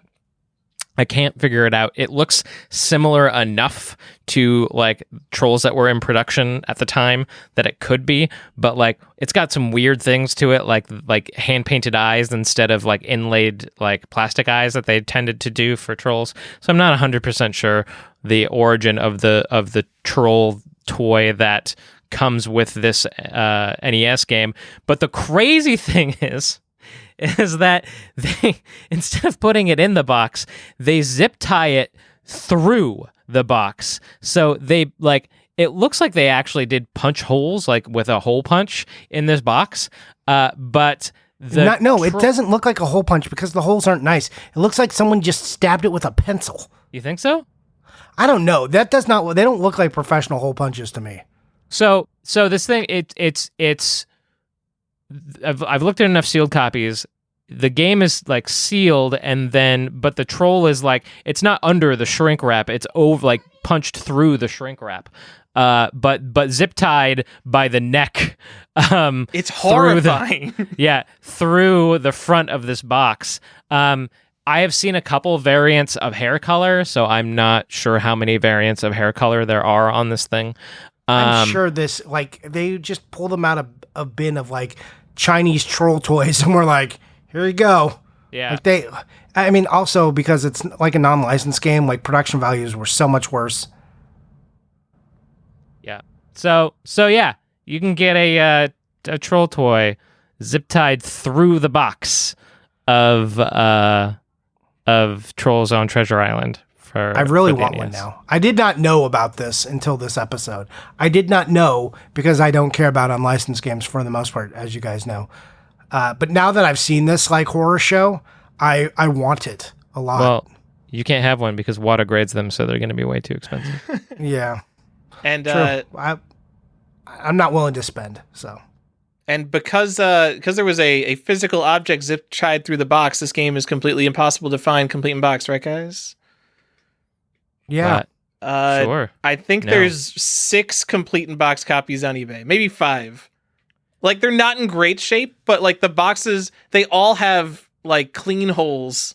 Like it's not like someone ripped the box apart to get the zip tie out. Like every single one of them. So there must have been an easy way to get this troll off. Because I would have thought this box would be rarer than it is, considering how horrifying the packaging is. Well, I would also think that you would find CIB boxes with the troll still on there. No, I imagine But once that I'm thing not. came off, like people, like it looks. But it looks like generic enough. it just looks like you can get the shrink wrap off easily without getting that troll off. Is all I'm saying. I bet if you were buying unlicensed NES games, you had an underprivileged childhood, so you would take whatever toy you could get, Stefan. Even a random loose naked troll doll. It does look like they just shoved that thing through the box. Yeah, I'm telling you, those aren't clean holes. It's like it was just like whoever's job it was to put those in, like, was taking out their aggression on it. Ugh. Yeah, guys, look it up. I don't like it. I don't like it. It is super ugly. I would like to own one, but see, I want to own one with the troll still attached, which is probably definitely. very unlikely. It's only like $50 if you just want like a crappy condition complete box. No, and that's not what I'm looking for. I want one where that troll is still attached, but that's not happening. Yeah, I'm not even seeing any. Johnny, is there data on it. a better toy that came out in 1992 for Nintendo? Yeah, there sure is. You might think, that is that a monster? You didn't know about? Yeah. Is this a monster in my pocket, or am I just happy to see you? No, it's a monster in my pocket is the name of the game. It's from Konami, so that means on the Nintendo it's overpriced. but it comes with a monster in my pocket. So, which is a little rubber toy, looks like muscles, the muscle figures of the same era. These things were so cool. I did not know about them as toys, really, and I didn't know that it came in the box until I think 2 or 3 Halloweens ago when it was revealed to me when I held aloft my magic On the sword. show. Yeah. I am super stoked on these now. There's 4 color variants. There's a pink one, a green one, and orange and blue. And I'm going to mispronounce the name, but it's like a Blemye or something. It's like a mythical creature. It's like mostly head, no neck, and then arms and some legs. But it is a creature of yore. So like you can look them up in an almanac maybe and find it. No, probably not an almanac, but an encyclopedia. If you have the almanac from just Carmen San Diego. Google Blemley and you'll see a Blemia and see what I'm talking about. They're a weird looking creature. The cool thing is like it is like the box is just a normal nest box. They didn't change the box to fit it in, but what they did is they took the styrofoam and they gave you a very distinct short piece of styrofoam, so like a 3/4 or maybe 2/3 size styrofoam, put that on top and put the monster in my pocket on the top of the box and closed it. So the foam wasn't on the bottom. So that's kind of neat. It's just like a different arrangement when you're getting a Nintendo game. Here's the sad news. If you want one of these, you're going to spend with the figure, you're going to spend like $300 to $900 on them. And they go for like these crazy price swings. I don't know which colors are more rare or more, I think I see green more often, but that could just be biased because I have a green one. So I'm obviously, if I want a different one, I don't want green. So I feel like I see that one a lot. So I'm not going to swear up and down to that, but it is a cool pack-in and you should check it out. And you will be competing against people who complete the toy sets because this is a distinct Nintendo variant. It is not, you couldn't just buy it in one of the regular series. So this and these 4 variants for this game only came with the NES game. So sad news. That's the question I had for you, is whether or not it was unique to the game. Unique, yep. And to be clear, these have always been cool, just like 5-Screw Gotcha. No, I didn't say it wasn't cool. all of that is incorrect, though. Oh, yeah, Gotcha is not cool. Even though we were just alerted that we said like, oh yeah, it came from this toy, right? Like the Gotcha paintball guns. Also a movie, weirdly enough. Well, you told me it was a toy. I don't know if you told me. I was surprised when I learned it was a toy a while ago, and then I just learned that the toy is based on a movie, which is like a seduction movie where an older woman is like seducing a younger man who at college is competing in the Gotcha World Championships. Yeah, that's like so ridiculous. And the movie is called Gotcha with the exclamation point and everything. And then I was checking it out and I realized I had seen this movie and never really put the two things together because how weird is that this movie that is like adult was definitely like into a kid's game. There's a Total Recall NES game. There's a Rambo NES game. I don't know. That's fair. The Ninja Turtles. Predator. Yeah, I guess Friday the 13th, Nightmare. Yeah, I guess Nintendo back then. It was the 80s. 100% that's going to be an episode is vintage R-rated movie games because those are definitely cool. That's kind of like horror games are cool. Children's games that were absolutely inappropriate for children. That could be its own episode. That's all I got there. Stefan or Tyler, do you want to take the next one? Oh, maybe Stefan. This is an easy one. The NBA Jam with cards? Yeah. Is it just a random smattering of cards? I don't know enough about this. Oh, you didn't know? Okay. I'm sorry. Oh, that was Tyler that got it at Portland, not you. This was just NBA Jam for the Sega Genesis that comes with some cards. It's got a little sticker on it, or not a sticker, but a little print on top. There's a variant with the cards, and then there's versions without the cards. So be specific. It's not that expensive, but yeah, it comes with like 2 or 3 cards from the era. It comes with 3 NBA Jam session cards, Johnny. Yeah, and I don't think they're unique. I think you could buy packs of Jam session cards. It was a set from whenever NBA Jam came out, 1993. 3? Sure. But the cards were randomized though, right? And it wasn't always the same cards. Yes. So I'm looking at it now, and it appears to just be 3 random cards from that set. Similar to the we brought up in the last episode, the Doom Trooper game with a random assortment of Doom Trooper cards. And RBI Baseball 3, it's just 3 shitty like cards you could buy for less than $1 if you're just going to buy any 3 of them. So I think RBI was probably the first instance of like a baseball card. RBI 3, maybe. Is that RBI 3? Is that before 1994? NBA Jam came out in 1993, so I think that's the first one, at least for console games, that came packed in with basketball cards specifically. Okay, I've got a small update here. I also want to say, if you are a super stickler, technically the 3 cards come packed in a like a plastic bag rather than just like loose in the case. But I mean, really, who cares? If you're going to get that crazy about it, just get a sealed copy of NBA Jam with the cards if you really want them. Something I just learned about while looking up whether these were generic cards, thanks to Joan Bone, who doesn't listen to the show, I don't think, because he's too good for us. The NBA Jam pre-order kit, are you guys aware of this? No, do tell. I know nothing about this. I'm just looking at a picture of one. So it's got 6 more of these cards, and it comes with a little pennant, and it comes in a little box. It's like the size of a Game Boy box. It's probably exactly the size of a Game Boy box. It says Jam at Home, March 4th. It comes with a poster and like a coupon, a little pin, and what looks like a Pog. I think it comes with an NBA Jam Pog. This is pretty exciting to me, guys. You have to complete your Pog collection. What are you going to do? Get on it. There's also that SNES game that comes with those mail order Pogs, and I don't think anyone reached out to me about that. I'm pretty sad about this. And if you look for NBA Jam pre-order kit, you can find Joan Bone's post, because he's the only one who knows anything about this. And a new old stock one sold for $735. Wow. Woo! Pre-order stuff, am I right, guys? Spicy. Spicy. It is like wrecked too. It's like crushed. Wow.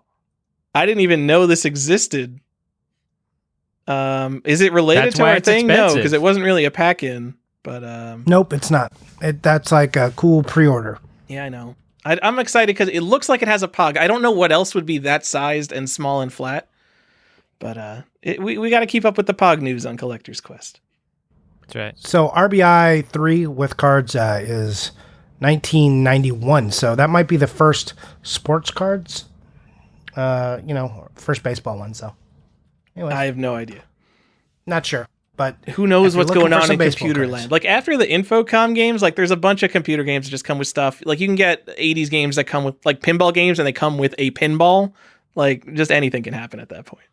Yeah, I'm speaking more specifically to consoles. Like if you are into that leaning, but you can, there's a lot of different weird stuff you can get out there if you are going down the PC route. Sure. So this one's all you. Speaking of PC games, one of the most beloved, popular PC games of all time. Is it The Seventh Guest? I mean, it existed. I would say Myst is more popular. It was popular because it was at the... Myst is more popular. I didn't say the most popular. I know. Just one of. But like, no one talks about... I like how Tyler informed us that it existed. I mean, no it one existed. talks about their experience with The Seventh Guest beyond they're like, oh yeah, The Seventh Guest. I played that. It existed. When people are like, Myst, man, I got lost in Myst. I never got off the first island. Oh, what the hell's going on in Myst? Like, people remember playing Myst. Seventh Guest was just like, oh yeah, that was a thing too. That came with my compact Presario, right? My wife loves The Seventh Guest, and she doesn't play that many games. So there you go. It was probably one of those games like Myst, where a bunch of people who didn't play a lot of games were like, "Oh, these are what computer games are all about." Yeah, like it was, during the FMV craze, and they were stretching their arms, and Seventh Guest was it's one of the best selling PC games of all time, right?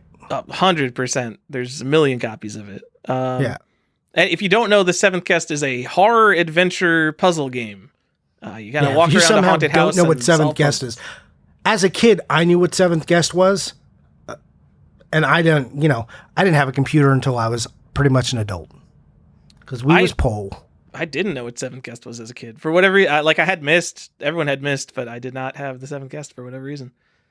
Yeah, Myst is another one of those games. My friend who had a computer, my friend April, we went over her house and we sat down and we played Myst together, and we didn't stop until we beat Myst. Like, I remember, it was like... that sounds impossible to me. Oh, it was great, especially because, like, we got to cheat a little bit, because when you're in the observatory and you have to, like, and you're doing the birthday thing, my birthday is one of the days. So I got to, like, when you're just, like, randomly guessing, I'm like, oh my God, it worked. Horrible. Yeah. I played, like, the first time I legitimately played through Myst, like, I'd done it a few times as a kid and tried and got nowhere. And in college, I sat down and played Myst, and I had, like, a notebook. I'm like an adult. I know what I'm doing. And, like, I still had to, like, look stuff up. I couldn't beat Myst. It's a crazy game. Yeah. My friend, it was April Mason, and it's, like, one of my favorite gaming memories, actually. Like, her and I just sitting at this, like, little computer. And this is back when computers just, like, went anywhere. I think it's either 1994 or 1995. So, it's just a computer that was in a hallway for some reason, like, because that's where they could stick it, because you didn't think about, like, putting it in, like, in a proper office, and they weren't just like laptops. So, we just sat there, and her mom, this is a girl I've known, like, most of my life. Like, her mom she brought over, like, cheese and crackers and apples and stuff. Like, and then, like, we stopped and took a dinner break, like, when her mom made dinner, and then we, like, just went back to playing Myst. This was, to speak about, like, I guess what kind of nerd her mother knew I was. Like, at April's house, I could spend the night, and mind you, we're, like, 14 and 15, 16 years old, and her mom was just, like, cool with that. That, like, not because her mom was one of those quote-unquote cool moms, just because her mom was 100% not worried about me. So, yeah. So cool. Thanks. Well, I mean, when you're like 9 years old, that's a cool mom. Oh, man. Their parents never check on them. Those the cool moms who, like, buy the beer for their kids so they don't have to, as long as you're not drinking driving. at home, right? Yeah, that kind of cool mom. No, her mom wasn't that way. Her mom was like a fairly strict, good mom, but she was just like, yeah, I'm not worried about Johnny. He's not making any moves. She was also not wrong. He can't have children. Yeah, he can't have children. Man, the money I would have saved in condoms, just had I known this as an adult. Anyways. Guys, what are we talking about? That was a really weird tangent, yeah. Yeah, I'm just dreaming of all those times. Like, just edit that. No one wants to hear that. The whole episode starts with like 25 minutes of us walking around our offices looking for stuff to throw out. The best episode we have ever done in our lives. This is the most Collector's Quest episode of Collector's Quest. It is. Anyway, guys, this is going to be the episode that I reference when people like ask for recommendations on how to start the show. This is going to be. This is very much us. We give you a lot of good information, but it's an information, like, it's a burrito. Our show is a burrito. The information is probably the meat layer, but we put a whole heaping of other stuff in there before you can get to that. So just keep digging. It's delicious. You'll love it. It is delicious. All right. I can talk about up to the next 3 if you would like. Please do.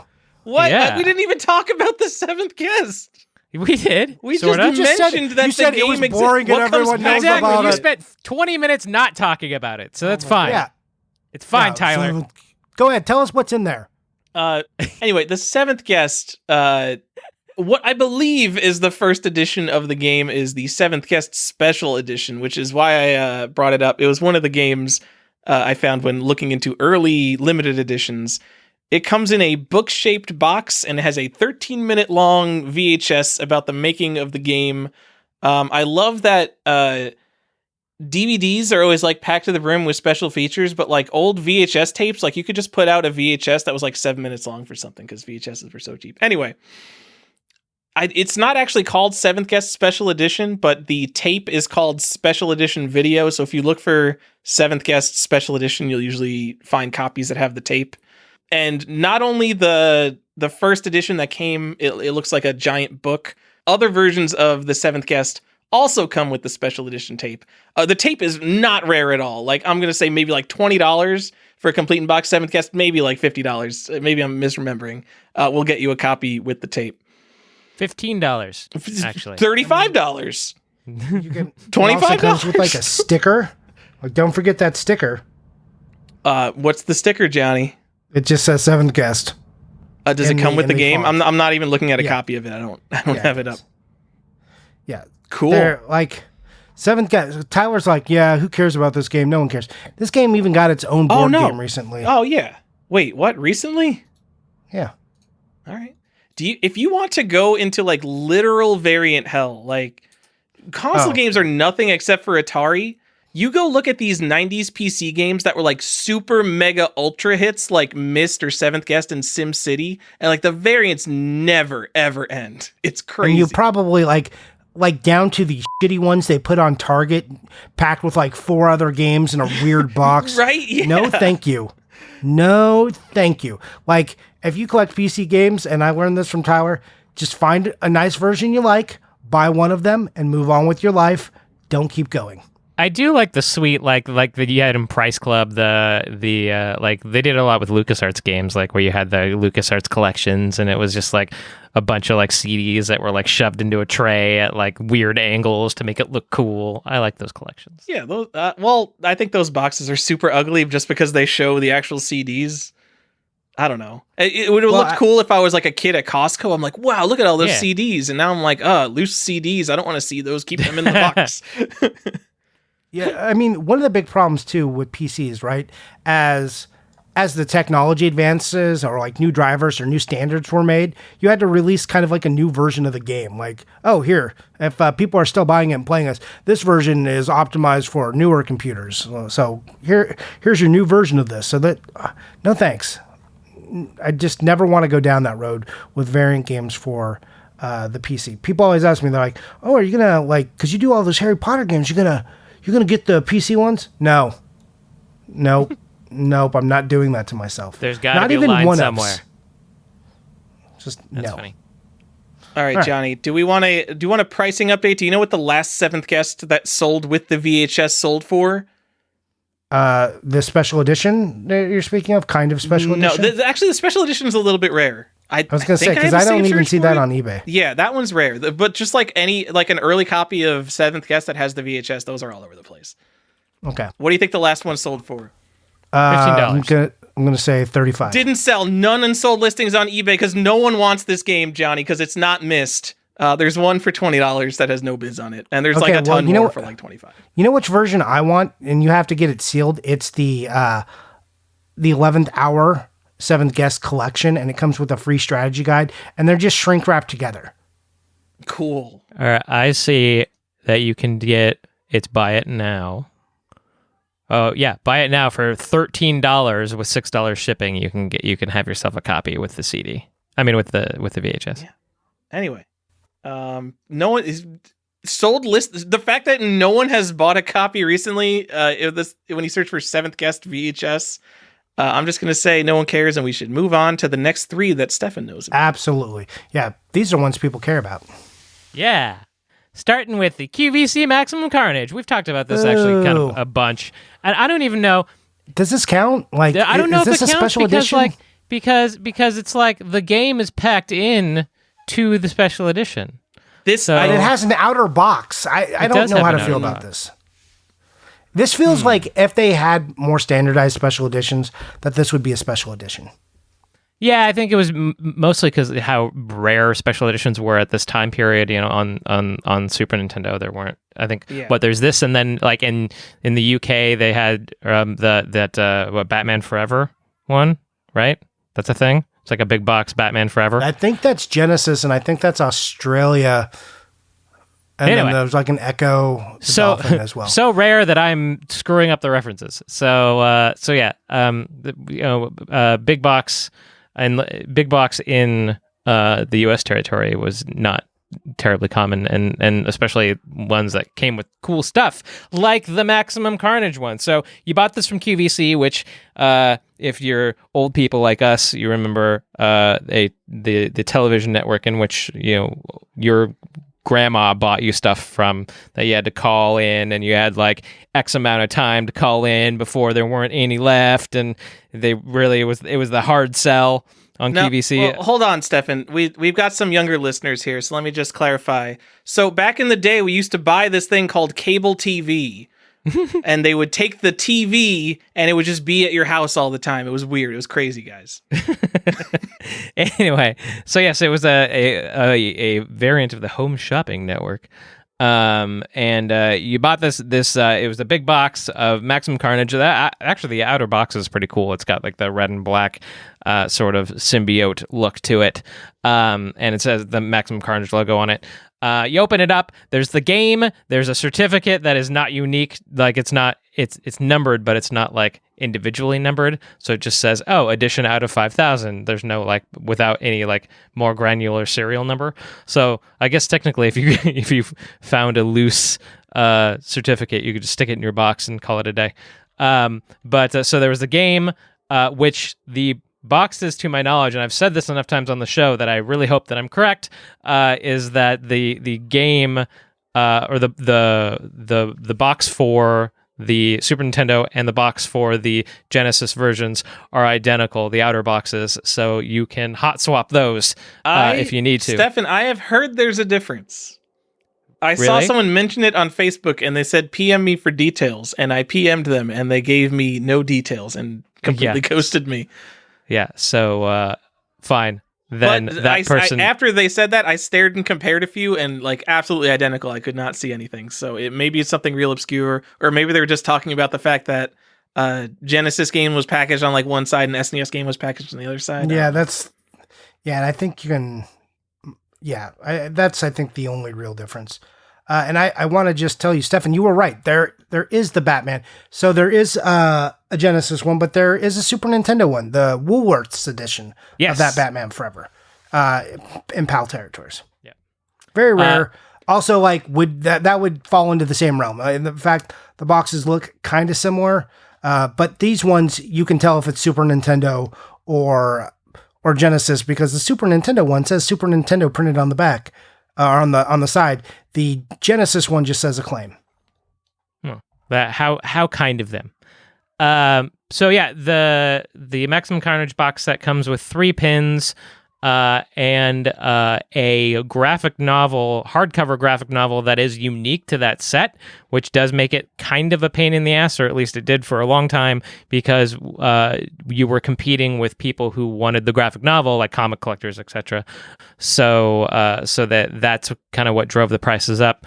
Still pretty expensive, hundreds and hundreds of like for a sealed one, I think they're like not quite $1,000, but close. But yeah, so that's the QVC Maximum Carnage. Again, I believe it's an edition of 5,000, but that's split between Super Nintendo and Genesis. So presumably, well, do we know if it's split? I don't think. I don't know if we know. Also, good call on the price stuff. And the last sealed one sold in December for $997, which is not quite 1,000. Not quite 1,000. Cool. Moving on, again, another Marvel comic game, also 1994, but Punisher for the Genesis, and this was the one that I said was going to bend our rules a little bit, because or why I wanted stickers included, because it comes with a temporary tattoo, and it's essentially the Punisher skull logo.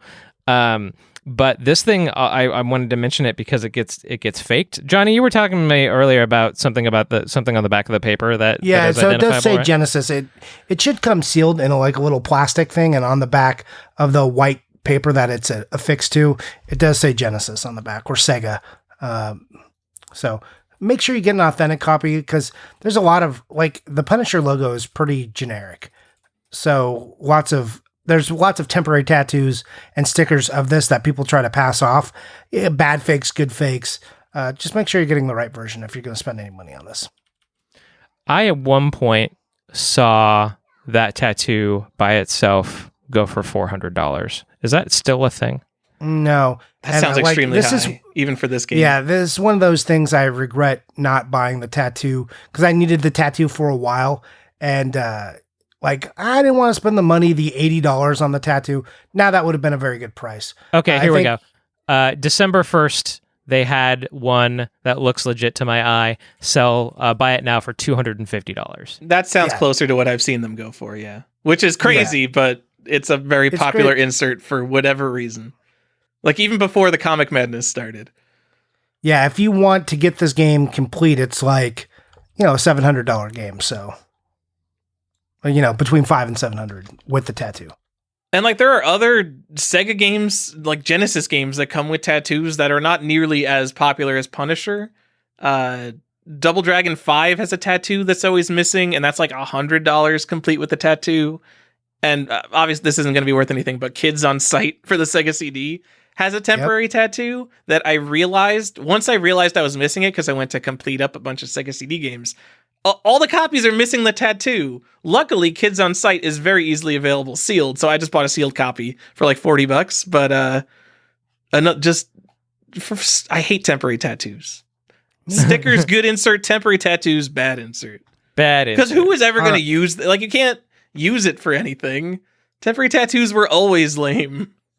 Yeah, but I mean, it's also the fact that they are temporary tattoos just will speak to the rarity. If you were a kid and you put this on, that thing is gone forever. Done. Destroyed. So you're not going to just find that many. Temporary tattoos are the worst. But you would have been the coolest kid in your school for 2 days. Yeah. So I will leave this one as trivia. Please at me with what Super Nintendo game came with a tattoo. We were talking about. Oh, did we already talk about this off the show? No, we were talking about this off. We talked about it in the pre-show. I don't remember, so now I'm trying to rack my brain, Johnny. Yeah. I'm also just going to, real quick, go into some European Genesis items that were special editions. We alluded to the Batman, and the Echo the Dolphin. I think the Echo the Dolphin one was a weird one that came from a zoo, but it had a little towel, there's a bunch of stuff going on in there. There's a Phantom 2049 that comes with a keychain and some other special inserts. Batman comes with some cards. There's a Primal Rage, which comes with a hat and a poster. There's just a lot going on. And then obviously, you can find the Where in Time and Where in the World Are Carmen Sandiego's also. But Stefan, you have another Genesis one for us. So, because Genesis does. Yeah, Nintendo definitely didn't do this. This one actually was one of the ones that I had to search out for a while when I built most of my Genesis set by buying Johnny's Genesis set, but then there were some variants that I needed, and this was actually one that was tough for me to find at the time. But it's a copy of Mario Lemieux hockey for the Genesis that comes with a hockey puck, an actual professional grade as far as I know, hockey puck, and it's actually windowed in the box, so you would definitely it's a big box similar to the Carmen Sandiego big boxes. It's similar dimensions, but then windowed in the front of the box. There's a hockey puck. There is also, and I was looking, I can't find the data for it. It might actually say in the game, and I am not going to go get it right now. But I don't know how many were hand signed, but there were secretly, a chase version of the game that had a hockey puck that was hand signed. They all say, don't get too excited because they all do have a machine signed signature on the front of these. But there are versions of it that were sneakily packed in with a hand signature on the back. If I'm remembering, it's something. Either this is something someone made up, or I'm making it up right now. I thought it was 10 or something that's so impossibly rare you're just never going to see it. Right, I would, just have the guy sign it. I swear on an early episode I was on of Collector's Quest, we brought this up with Johnny, and he's just if I just go get Mario Lemieux to sign it, does it count? I have the variant, right? Yeah, I as a joke, I don't know if the Mario Lemieux thing, I've had many people just DM me pics of that. They're like, hey, is this the signed one? I'm like, no, that is just that. And then they're like, but wait, look at this. And then I'm never sure. It's also, they didn't make it a crazy, ugly black signature. They made it a blue, so it looks kind of like a Sharpie signature. Mm-hmm. It's hard to discern. And I don't have a reference photo for what a real signed one looks like. I've had a few people message me. I don't know if theirs are actually confirmed though. So I think I've seen one confirmed one, I think, a long time ago, but I don't have it as like a reference shot to like confirm other people's signatures. Sure. These do seem to be common enough that they do, like, I see them in, like, I'm looking at one right now of where it's like just the Genesis hockey puck is just like in with like a lot of other hockey pucks. So the hockey puck on its own, if you want it, is not expensive. It's like $20 or less for the hockey puck. It's finding that outer box that's a little bit challenging. Like, I'm just like scrolling through it now, and I'm not big really. outer box is very flimsy. Yeah, and the hockey puck's a real hockey puck, so it screws up. It's the heavy, box. Right? It's and like it does come with for like a decent box, I think. Yeah, it comes with a regular Genesis box inside that box too. Yeah, and that's one thing that I will say. Tyler just mentioned it, that the hockey puck is a real hockey puck, and so it weights down on the interior tray that's holding it into that window. So most often you will see them, unless someone has like shrink wrapped it to. Actually, I think my copy is like that, where there's like a secondary shrink wrap, somebody to shrink wrap the game with it in there, and that's actually holding it into the window. But yeah, so a lot of times you'll see them sort of that inner tray holding them into the window will break, and then so it'll be sunk down into the bottom of the box. So that's something to look out for. Yep, hard to find a nice box. Yeah. All right, so I'm just going to cover these ones real quick, and this is going to kind of wrap it up for us, just to give you kind of an overview of what was happening as the history of special editions went on. As you're moving into 1994, Packins, man, so bad. Anyways, as 1994 is coming up, these pack-ins start to include CDs, and you start to get soundtracks and things like that coming, and especially on the Genesis and with Sega stuff, because they are pushing their whole multimedia campaign as the Sega CD is coming out. They're dipping heavy into FMV. They're in talks with Sony.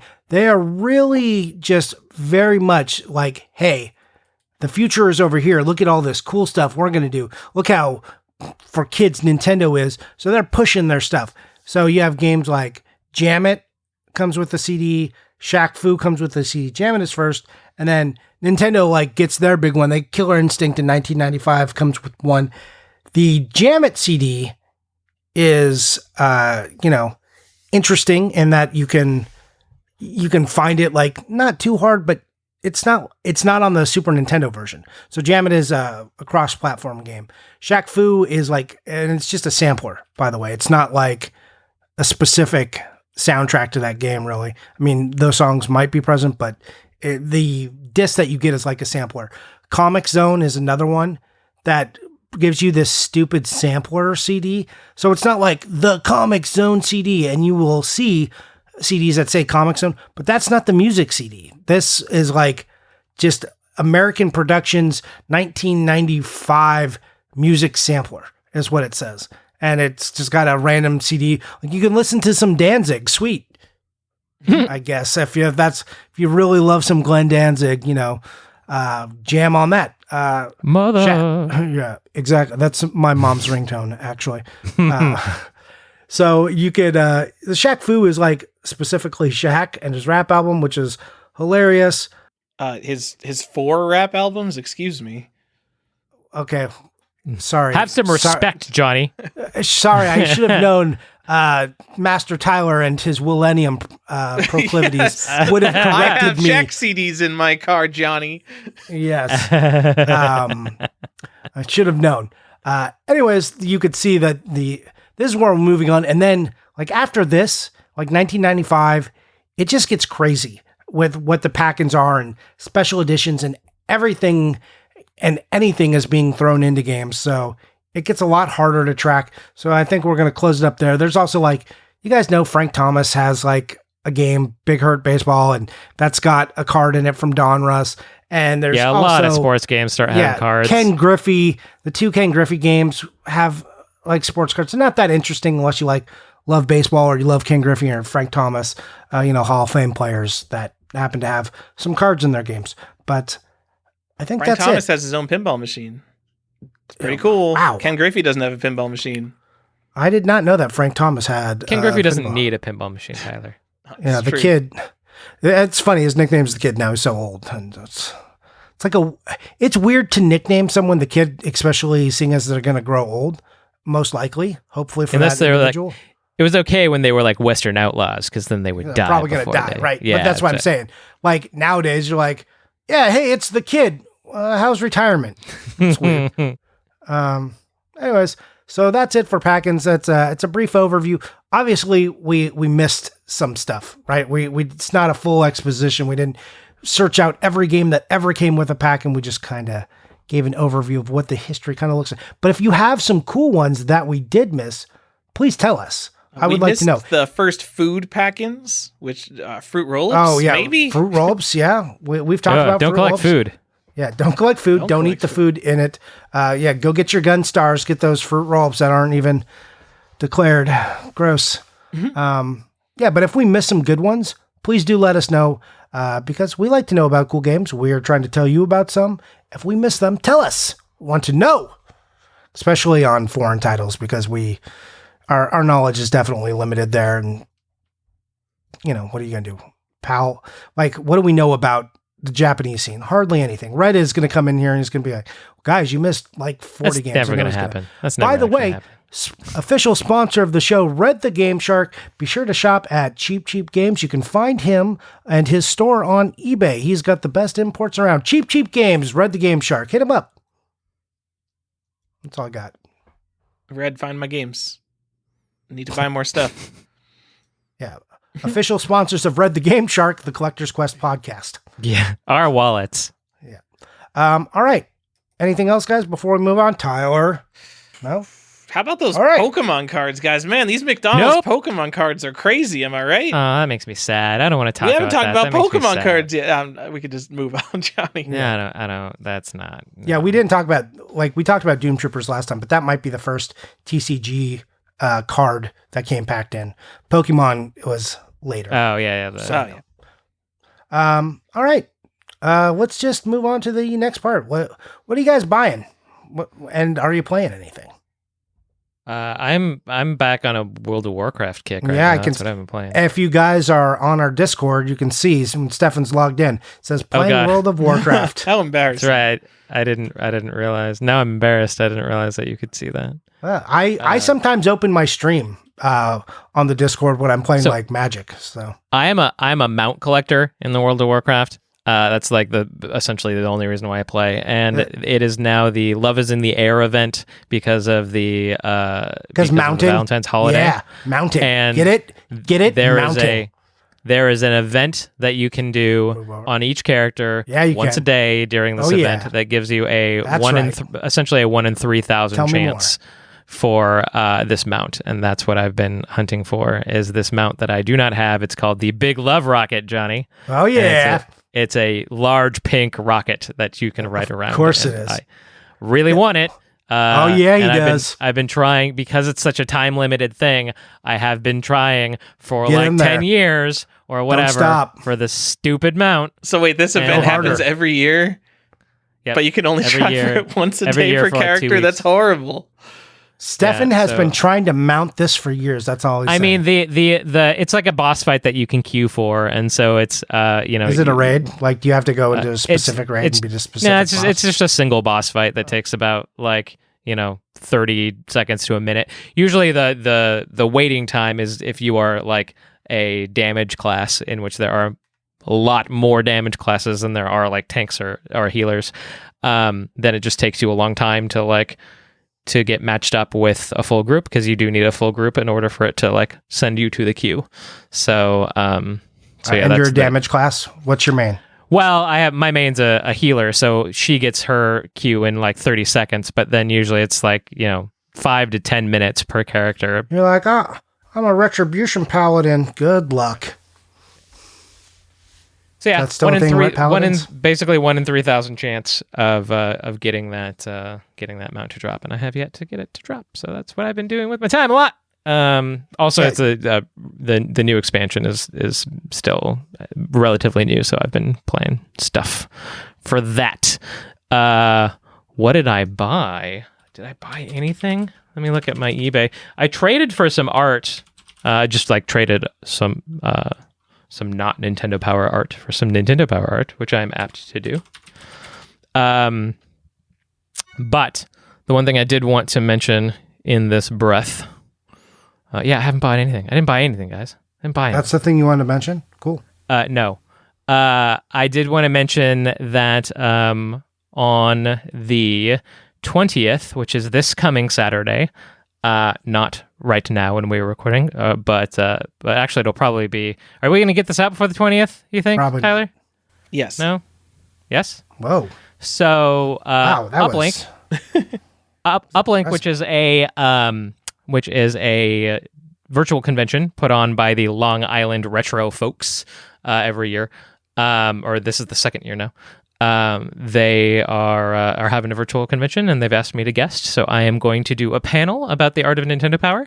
So if you want to come hang out, ask questions, I'm going to do a little bit of like an art history presentation, but then mostly it'll be opened up to people being able to ask questions about, the hobby, or me personally, or my journey through this collecting of Nintendo Power art that I love so much.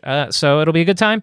It's going to be me, and then moderating for me is going to be Tony from Hard for Games. If people watch Hard for Games, which is an incredibly awesome YouTube channel that covers mostly things like unreleased prototypes and that kind of thing. So he has graciously accepted my ask to moderate my panel.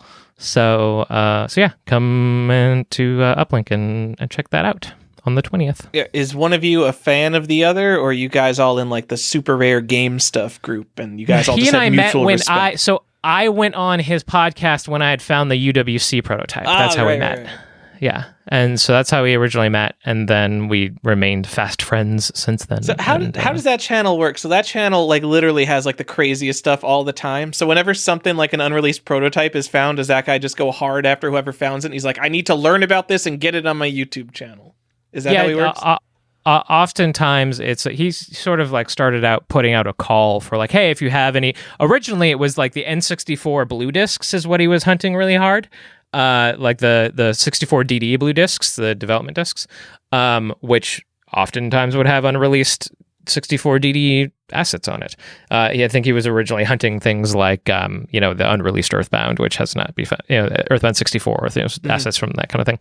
But he kind of put out a call for like, hey, if you have a blue disc, send it to me and we'll dump it. Like he, has the ability to dump the data. And so, it started out him sort of just kind of treating it like a service, like, hey, like send us your stuff and we'll get it dumped. But then now it's like generally, like you said, like people will find stuff, and I don't think it's as much of him going hard for these things as much as people just sort of like he's kind of put himself out there enough that people bring things to him to showcase. So yeah. All right, Tyler, follow that up. Tell me what you bought. Well, I've been playing. I mean, speaking of World of Warcraft, I'm getting off my RuneScape kick. I go for like a month or two super hard. It fills up my life, and I haven't played it in like a week now, which is fantastic. I finished up. Well, you have to walk your dog, right? So right, that's it. Like I have something else to fill my time right now, so that nostalgia kick is not going to kick in for like 4 more months, and then I'm going to go over and ruin my life again. I think I finished Wasteland 3. I think I've kind of been saying that game's all right, and it's still like all right. I don't know if you've got 30 hours to waste with a partner. It's a fine co-op tactical game.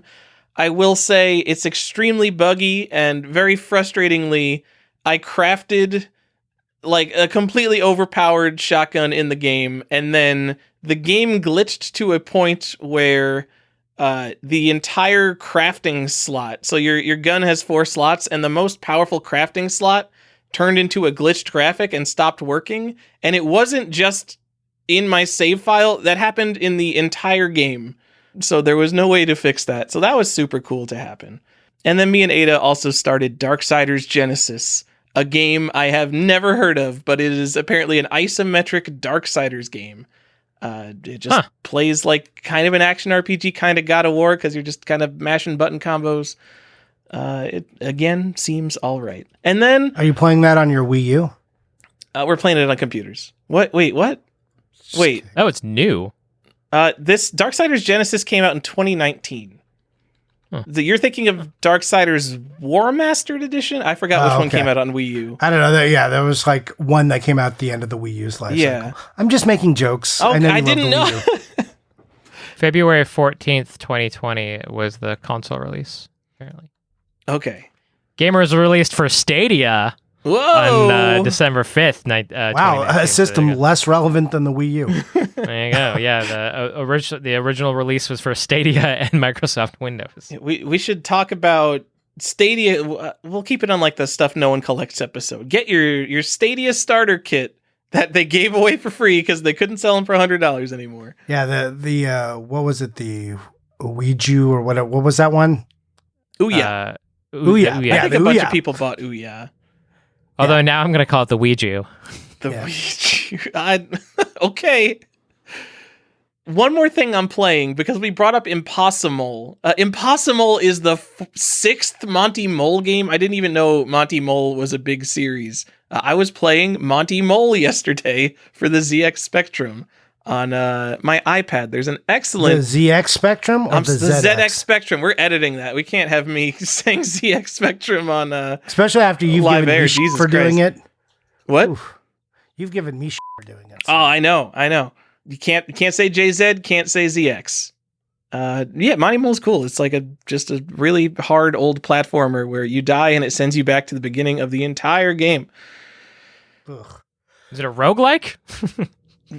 The Monty Mole roguelike? So back in the day, Stefan, there were these things called I don't starting care. You know what? games over I and just didn't doing the mean whole it. thing I again. don't want to know. I was making a joke. I'm making a joke back at you. God damn it. We're just going to cut out the whole Monty Mole segment. No one cares about No, that Monty was Mole. funny. I like shutting you down publicly.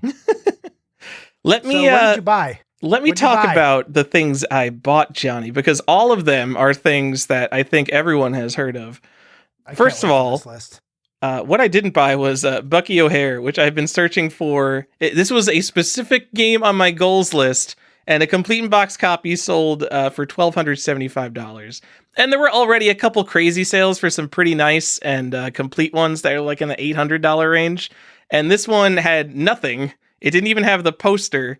It was in pretty nice shape, the box, and it went for $1,275. So I kind of, Bucky O'Hare, it has gone to the lowest tier of goal where it's like, I want it, but I just not willing to pay for it. Stuff I am willing to pay for. Go Doesn't, Directory on the Famicom. Sealed. Not because I needed it sealed, because sealed was the only copy I could find of it. It's a random rare Famicom game. It's a Go game. Woo! Oh, well, I'm glad you're furthering your collecting goals with it. Family Boxing, the gold cartridge. There was a so in Japan during the era of the Famicom, and like during Super Famicom 2, there were a bunch of contests, and they liked giving out gold cartridges as prizes for the contests. One of these contests was Family Boxing, and they gave out 16 gold cartridges to the winners. And I have one of those cartridges now for the Famicom. It's a cartridge, not a disc. Baller. It's fucking baller. It's rarer than NWC Gold. They all like these super rare cartridges. It's really hard to even find information about them in English. And when you look up information about them, you'll be digging through like sites that look like GeoCity sites, very similar to when we were talking about the Castlevania Symphony of the Night Konami cards. Like some of the information on this is from like 2002 and just has never been updated. And shout out to Red the Game Shark, who sent me some great links to learn more about these. But yeah, I have one and I'm totally flexing. And it's not exactly the same ROM as the retail cartridge. It has a special title screen that says Special Edition. And it's probably not dumped yet. So Stefan, you have to tell me how to use my analog NT Noir to do that. Okay, that's actually super easy. Sure. And so one of 16 in the world, still not my favorite thing that I bought, I guess kind of the past few weeks. I also got in this same shipment a Square Buttons Famicom complete in box, super nice shape. It looks brand new. The very first release of the Famicom in Japan, it came with controllers that had rubber square buttons, and they are horrible, which is why they were changed very quickly to the circular plastic buttons that you know and love on the Famicom that you may or may not have. And those consoles are pretty rare, but to find one that is as complete as I wanted it, it took me a pretty long time to search. They're out there. It's just like, this one has like a kind of crappy box. This one is missing like the registration card. And I don't want to buy a copy that's missing a registration card because that means to get it, the only way I'm going to get it from Japan is to buy a whole nother console over again. So I finally found one that's like 100% complete near mint. And I'm very excited about that. All right. And Cool. no one cares about any of these things, but they're going. This was a big collection goal that I got off my list. It's comparable to the test market NES, I would say. That's pretty cool. I'm That's I'm not disparaging these Not going to things. throw shade. Nope. I mean, I don't have any passion for them, but they're neat. Yeah, I told this guy Red the Game Shark to go find one for me, but I had to go find this one myself. Red, Wow. what's going on? I I mean, now you're throwing I'm shade. trying to get Yeah. some Whoa. expensive games from cheap games. Yeah, but Yeah. I mean, is he doing it like at a cost for you? Like, I know. is he just like being nice to you? Come on, man, be better. Fuck. I can't disparage Red. He's a Patreon, a Patreon. Patron of our Patreon. I don't know what to call them because I've heard it both ways. I don't think it really matters. You just pick one and go with it. I can't pick one. Okay. Well, What'd you get, Johnny? What are you playing? No one cares about this Famicom garbage. let's see. What am I playing? Nothing. There's been no time to play games, sadly. Between puppy and baby, there's no playing games. What did I buy? I bought something today that hasn't come yet, so we won't talk about that. I bought some guides. If it's never been made clear on the show, I like guides for my RPGs. If it's a cool little guide, I don't like new guides. I don't want to buy a bunch of Prima guides or whatever they are now. I like older ones, and I was exposed to a few that I thought were pretty cool. So I got the Lagoon, and this one isn't called a guide, it's called a hint book. If it's called a hint book, that's even better. That's even cooler. So I got the Lagoon one finally, and that's nice because it pairs with some of the other Super Nintendo guides I have. I got the Shadowgate one, and here's the real tragedy. Like, I've bought this Shadowgate guide 4 times. This is the first one that's ever arrived to me.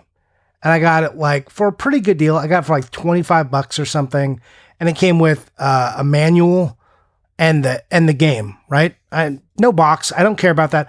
I'm literally just buying the guide. So it shipped in a bubble mailer. Okay, that's like not a big deal because it's a cart. But what this gentleman did, and it was a long enough bubble mailer, but what the gentleman did was he decided to fold the guide so it would fit in the black sleeve of the Nintendo game. So he then like stretched out the black sleeve of the game. So the dust holder is useless, and now the guide is creased. So that was cool. That was a good moment. That's rough. He knew you got a I was good like- deal. He didn't want you to be happy with it because Yeah, he knew I was like- you weren't gonna return it. Well, it is like, again, I don't know why I've had such trouble getting this one. I should just like buy a graded one in like a sealed container and have it shipped to me because they just never arrive. I don't know what it's like. They get lost in media mail. And anyways, I have had some trouble with this one. But you guys, like I've said on the show, I love Shadowgate. I even have a PC version of Shadowgate. I like it so much. So that's how deeply I like Shadowgate. I also got Catwoman for the Game Boy Color, which is pretty cool. If you haven't seen the box, it's like super good, like 90s Catwoman. It's just like a compelling little box. So check that out. I got a nice find on that. I got 2 things I'm excited to talk about. Hopefully that come next week, and then I can talk about them on the next show. I don't know if I had the dog in the last episode. We bought a dog. So yeah, that's a thing. Did I talk about my dog on the last episode? No, you both got dogs. We Yeah. skipped over you getting it and went right into it hating you. Oh, Yeah. I got a dog. It's a long-haired Chihuahua. It hates me. He's adorable. It's the cutest thing in the damn world. Tyler likes these dogs that are just small and mean. Yes, I do. Yeah. and then it Do serves you him think right it's for because getting it reminds him of himself? small and mean. Yeah. Well, Tyler's taking a lot of heat this episode. Normally we kind of jump on you, Stefan, but I know. I guess it's Tyler's turn. You know what? I saw an opening and I just went for it. You're like, I'm turning this around. Yeah. Yeah. Well, Tyler, it's your turn. It'll be my turn soon. Probably next. Anyways, yeah, we both got dogs. And you say you bought a dog, like we adopted a dog? Is that the more kosher term? I'm not sure. Anyways, we got a dog. My wife made me do this, so here we are. It's not that I don't love. Yeah, I love dogs, but I wasn't ready after losing my last dog. So here we are with a new dog. There you go. Yeah. Now you're ready, whether or not you're ready. Yep, That's how life generally treats you. Yeah, he's a golden doodle. He's very cute, very happy. He's Does he good like with you? my son. Oh, he loves me. Yeah. Well, there you go. Like it's supposed to be my wife's dog, but he follows me around. I'm like, no, go bond with Carly, not me. Please, God, don't make this awkward. No, well, I want it just to come down to this, right? Because as you said earlier, when the dog likes you, it just like becomes your dog. Sure. I want it to be my son's and my wife's dog, like as the primary. Of course, I want the dog to like me and hang out with me on the couch. But I don't like when push comes to shove and something needs to be done for the dog, or like, it's a puppy. So if it like poops in the middle of the floor and I don't want to clean it up, well, it's a puppy. It's going to have some accidents. He's been great, actually. But I want to be able to go to my wife and be like, this is your dog.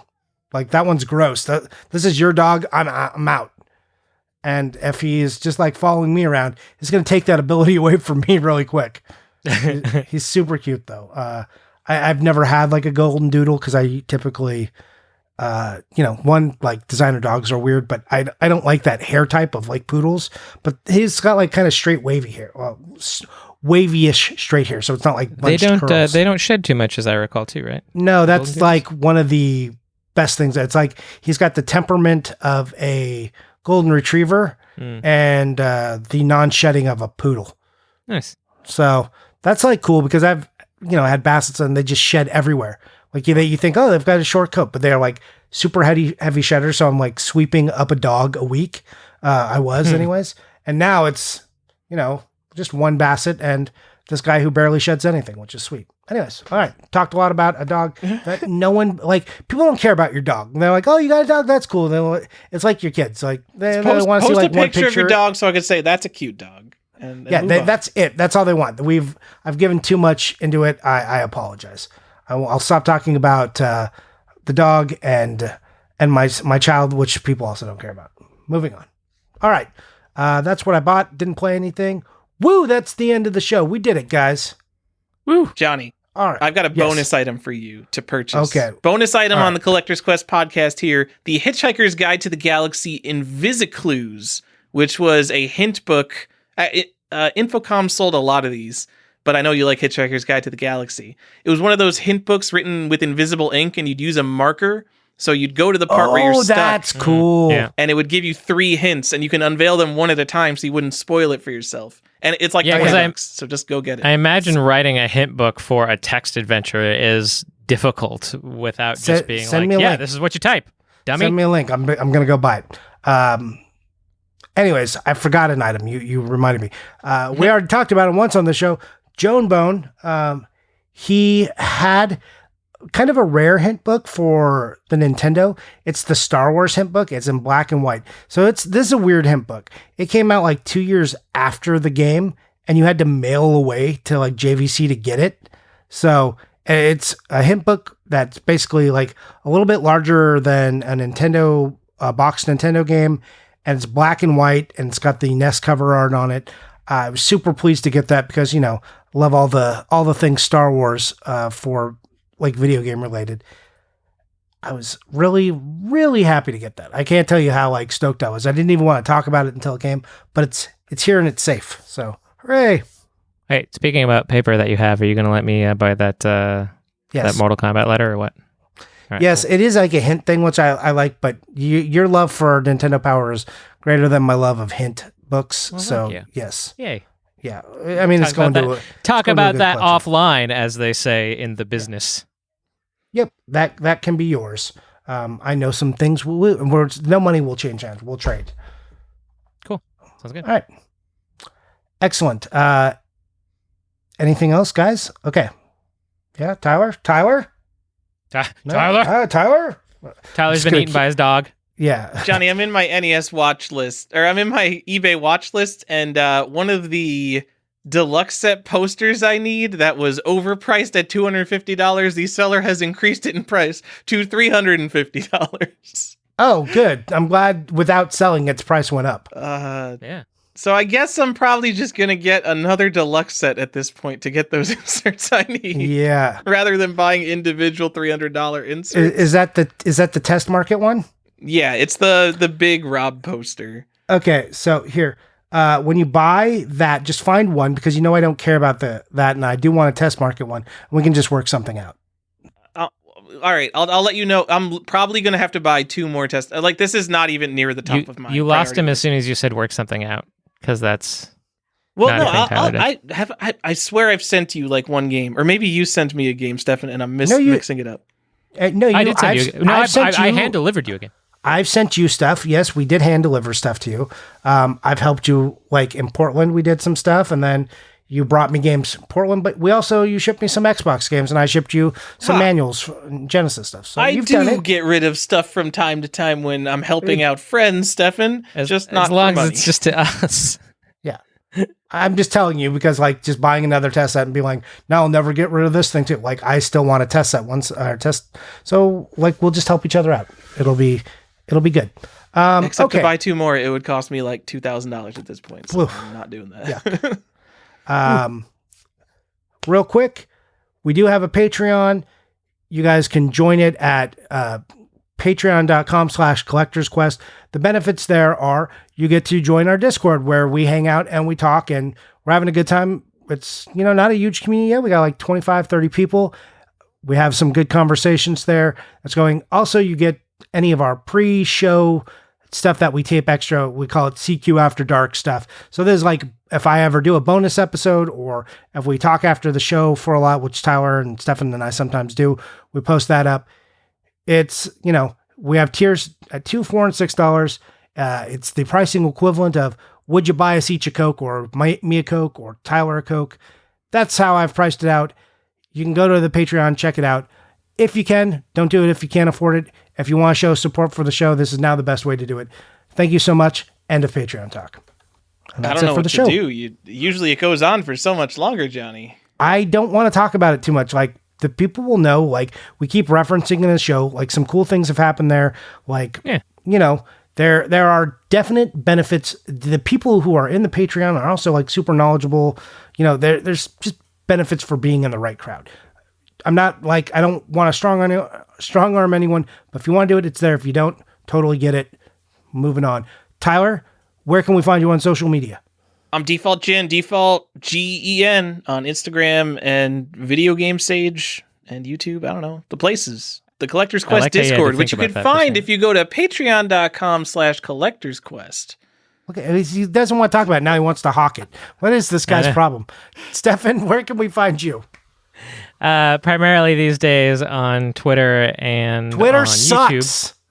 Twitter and YouTube at either Art of NP or Art of Nintendo Power. Just, I got some good SEO thanks to Nintendo, so you'll find me either way. Or on Instagram at Archon1981.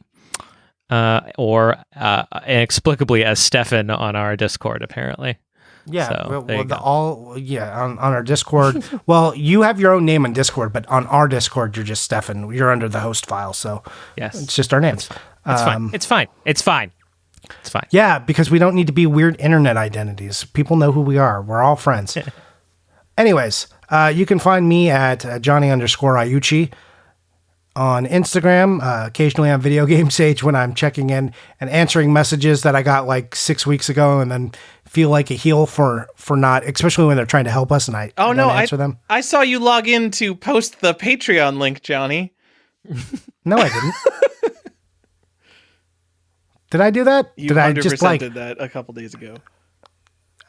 where did I post It was in the Patreon? Collector's Quest thread. Someone asked if there was a Patreon link, and you logged in. Oh, and you're well, like, I didn't do it Patreon. unsolicited then. Oh yeah, it was oh. solicited. I'm just saying. You may It's funny assume to I'm like, bring it up again.